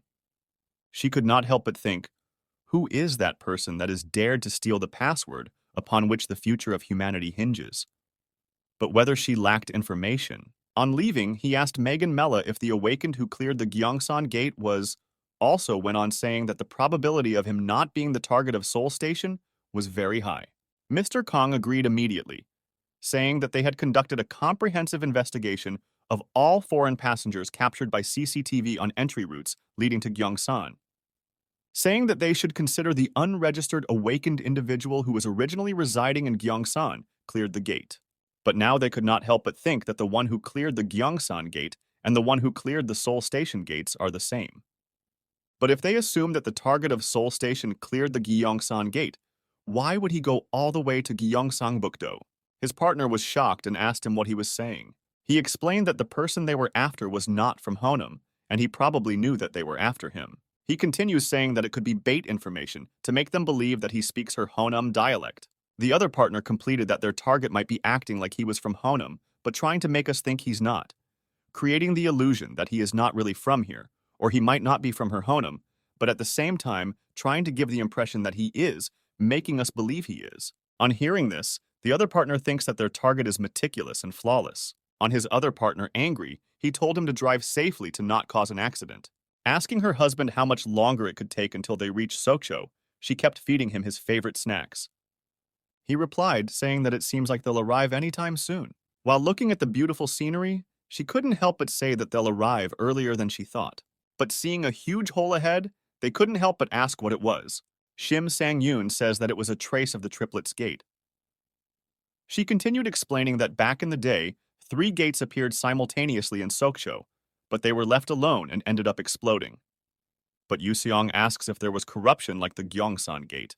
But then thanks to the gate explosions, the debris acted as a filter, and the natural ecosystem completely revived. Yuseong, hearing this, felt it was strange because the energy between heaven and earth should also become clearer. He couldn't help but ask why. Shim Sang-yoon asked if Yuseong was going to start school next week. But Yuseong imitated one of the dramas he watched by telling Sang-yoon with a white cloth in the wind, "You can go anywhere." Sang-yoon's mom assured her that although Yuseong might receive insults, he won't be ostracized. Sang-yoon could not help but ask why.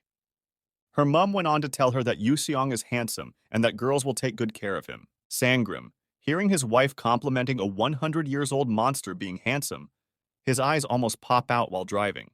Mrs. Sam hurriedly told her husband that she and Soyun were going to have lunch at a spicy stew restaurant nearby. He told her that him and Yuseong had of a famous boiled pork restaurant halfway up the hiking trail, so him and Yuseong were going there. On bidding farewell, Yuseong watched them until they left. The moment he saw that they were gone, he asked Sangram if the promised money was ready. Sangram sent it to him right away. After sending, instructs Sangram to follow him to the mountain, but Sangram kept begging not to raise his voice. In the forest of Sokcho, whistles could be heard. But that was a suffering call to Sangram, whom Yuseong kept telling to exercise faster. He continued telling Sangram that he must break through the gates of life and death, but was exhausted and panting heavily, asking Yuseong to help him because he felt like he was about to die. Yuseong continuously hit Sangram, telling him how disappointed he was in him, questioning if he was still the third in command of the Heavenly Demon Sect. Noticing where Yuseong was hitting him, he couldn't help but ask why Yuseong kept hitting the Maiyang Moon acupoint. Yuseong explained that exerting strength to the limit makes the energy flow smoothly, creating an optimal state. With that explanation, Yuseong asked him if he was now walking while hitting him. He coughed out blood while calling Yuseong an incompetent sect master. On seeing the black blood, Yuseong decided that it was now time. He rushed to Sangram, catching him before he fell to the ground. Yuseong then gently placed him on the ground in order to help him open the gate of life and death. After helping him remove the accumulated stiffness from his body, but to open the gate of life and death, one must stay in a place of clear energy. But the earth was covered in haze, regardless of its natural environment. And if one cultivates without being careful, it may lead to deviation. In that moment when the vitality of the whole body is fully unleashed, the haze has no choice but to settle, which is similar to wearing stained white cloth yet hoping for it to remain clean. Yuseong pushed away all the stiffness, impurities, and the like with his inner strength. Now the place that Yuseong purified would be the cleanest space in the world. He continued chanting for Sangram to flow his inner strength along his meridians. He kept channeling each point in Sangram's body and passing Yongquan Point. With a single rotation of inner strength, he repeated the process several times. On waking up, Sangram could not help but feel the energy around. He couldn't help but be ashamed for cursing his master. But Yuseong told him he had miscalculated and that he should prepare for cultivation deviation. Sangram couldn't help but say that this was how he felt. He couldn't believe his strength had dramatically widened. But then he called his master, asking if his hair loss was also solved. Yuseong told him that it was going to come back, assuring him not to worry about it. He went on to ask his master if what makes him a man will come back. But Yuseong teased him by asking him if he really lacks that. He tells him that it will come back way faster than hair growth. Sangram was relieved after hearing what Yuseong said, and that it was probably later on that it will come. As they talked, Sangram asked if the master had been married before or lived a plain life. But Yuseong told him that if he had been married, that country would be in chaos. He still tells Sangram that he has never married, neither has he been in love with someone. Sangram went on asking how Jucheong-hyung passed away. Sangram could only gaze at his master in disbelief when he had cultivation deviation. How could Jucheong-hyung, the strongest after Yuseong, die from cultivation deviation? But Yuseong thinks Jucheong exerted himself for his sake. Sangram couldn't help but ask what he meant. When he obtained the everlasting body, Jucheong aged slowly. Jucheong, knowing that when he dies, Yuseong would be very lonely and he didn't want that. So he entered secluded training to reach the same level as Yuseong. However, Jucheong could not overcome the final barrier, and he died. Well, it's all in the past now. He went on to ask Sangram if he had been through hardships all these years. He tells the master that he had been eating well. On seeing how sad the master was, he cheered him up by telling him they should go back and enjoy some delicious food with family. Yuseong agreed, while saying that culinary arts have advanced in this world. Sangram tells him that the seasonings were artificial and weren't good for his health. At the dining room, Mrs. Sam could not help but ask Yuseong if what he was holding wasn't alcohol. But Yuseong told her that it wasn't. He went on saying that it was just good vibes, saying that some people might see it that way, but Soyun insisted it was alcohol. However, Yuseong stated that it was an elixir that achieves perfect harmony between yin and yang. Suddenly, Sangnam ran toward him, snatching the alcohol while telling him he shouldn't drink. Sangram asked him if he hadn't seen it in dramas before. In the country, it's prohibited for minors to consume alcohol. Yuseong asked what the reason was, and Sangram told him that it was the law of the country. Recalling how Yuseong had called the drink elixir, she could not help but stare at him, wondering if he was some sort of martial arts master. Suddenly, she felt cold and said that it was quite chilly as the night fell while trembling. Immediately, she said that Yuseong and Sangram stared at each other with an understanding look on their faces. Yuseong stood up from the dining table and told Soyun that they should take a walk. She asked why suddenly, and told him that it was a bit cold for a walk at that moment. He stood up and went behind her, placing his hands on her shoulders.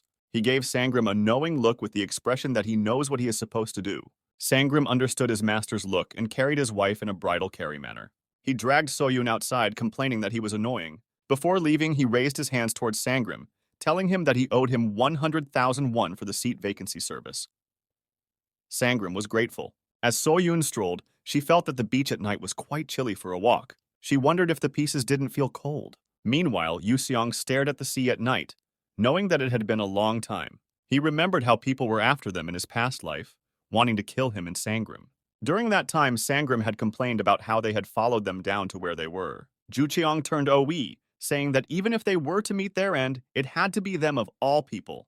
They released another martial arts skill, Hainam 3 Sword, at them. And the Hainam sect master was also after them. Suddenly, they reached a cliff, and Sangram asked Yuseong what they were going to do since it was a cliff. Suddenly, one of the men after them told them that they had come this far, and their demonic leader would be annihilated. The sect master of the Hainam sect told them that escaping was impossible for them at that moment. Ju Cheong wondered if it was their final moment since he didn't have any inner strength, and his energy was completely depleted. The sect master told Yu Seong that Sangram and Ju Cheong were both filled with venom and malice. But why was he crying? The sect master asked Yu Seong if he was afraid of death as the annihilating demonic leader. Yu Seong asked himself why he was crying, and then said there was no particular reason. Then he said that the sea seemed so vast when seen for the first time that it was overwhelming. The sect master told them that it was the first time he had seen a murderous weapon shiver so much at the sight of the sea. Then he turned and left, telling his disciples that they were going back. They were shocked to hear that and called out to him.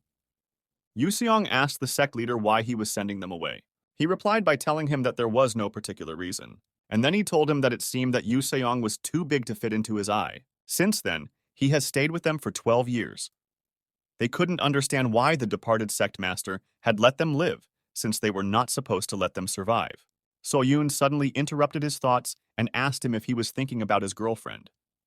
He found it funny and then brought out something for her and told her to have it.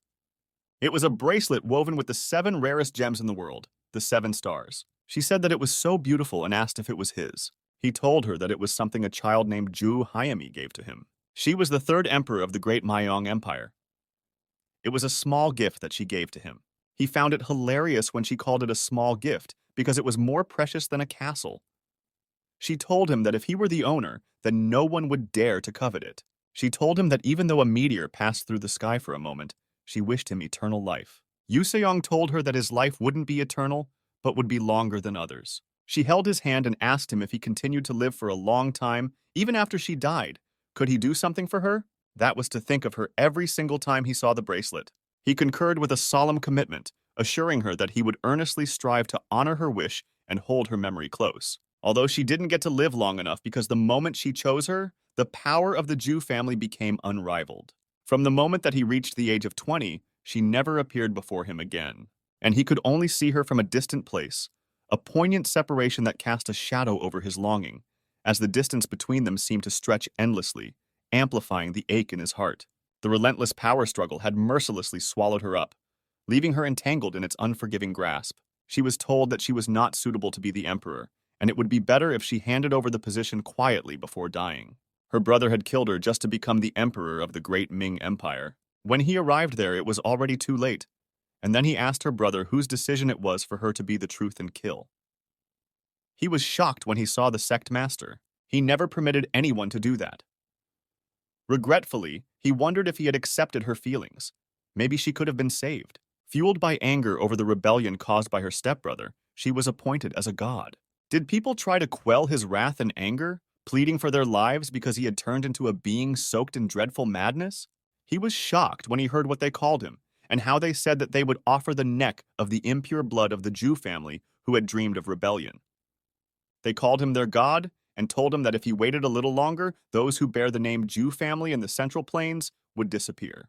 They kept on calling him their god and told him to calm his anger. He was speechless and didn't know what to say. Yosun pulled him out of his thoughts again and told him that he had been lost in thinking again. She tried to get him to continue the story by reminding him he was talking about his girlfriend Ju Hyami, and then changed the conversation by asking him how his family was going these days and if there was anything uncomfortable. He told her that it was good that there were no issues. He replied by telling her that everything was good, both uncle and auntie as well as her. She was shocked to hear what he had said, surprised, and she blushed. Listening to what he said, she told him that he sounded totally like a middle-aged man.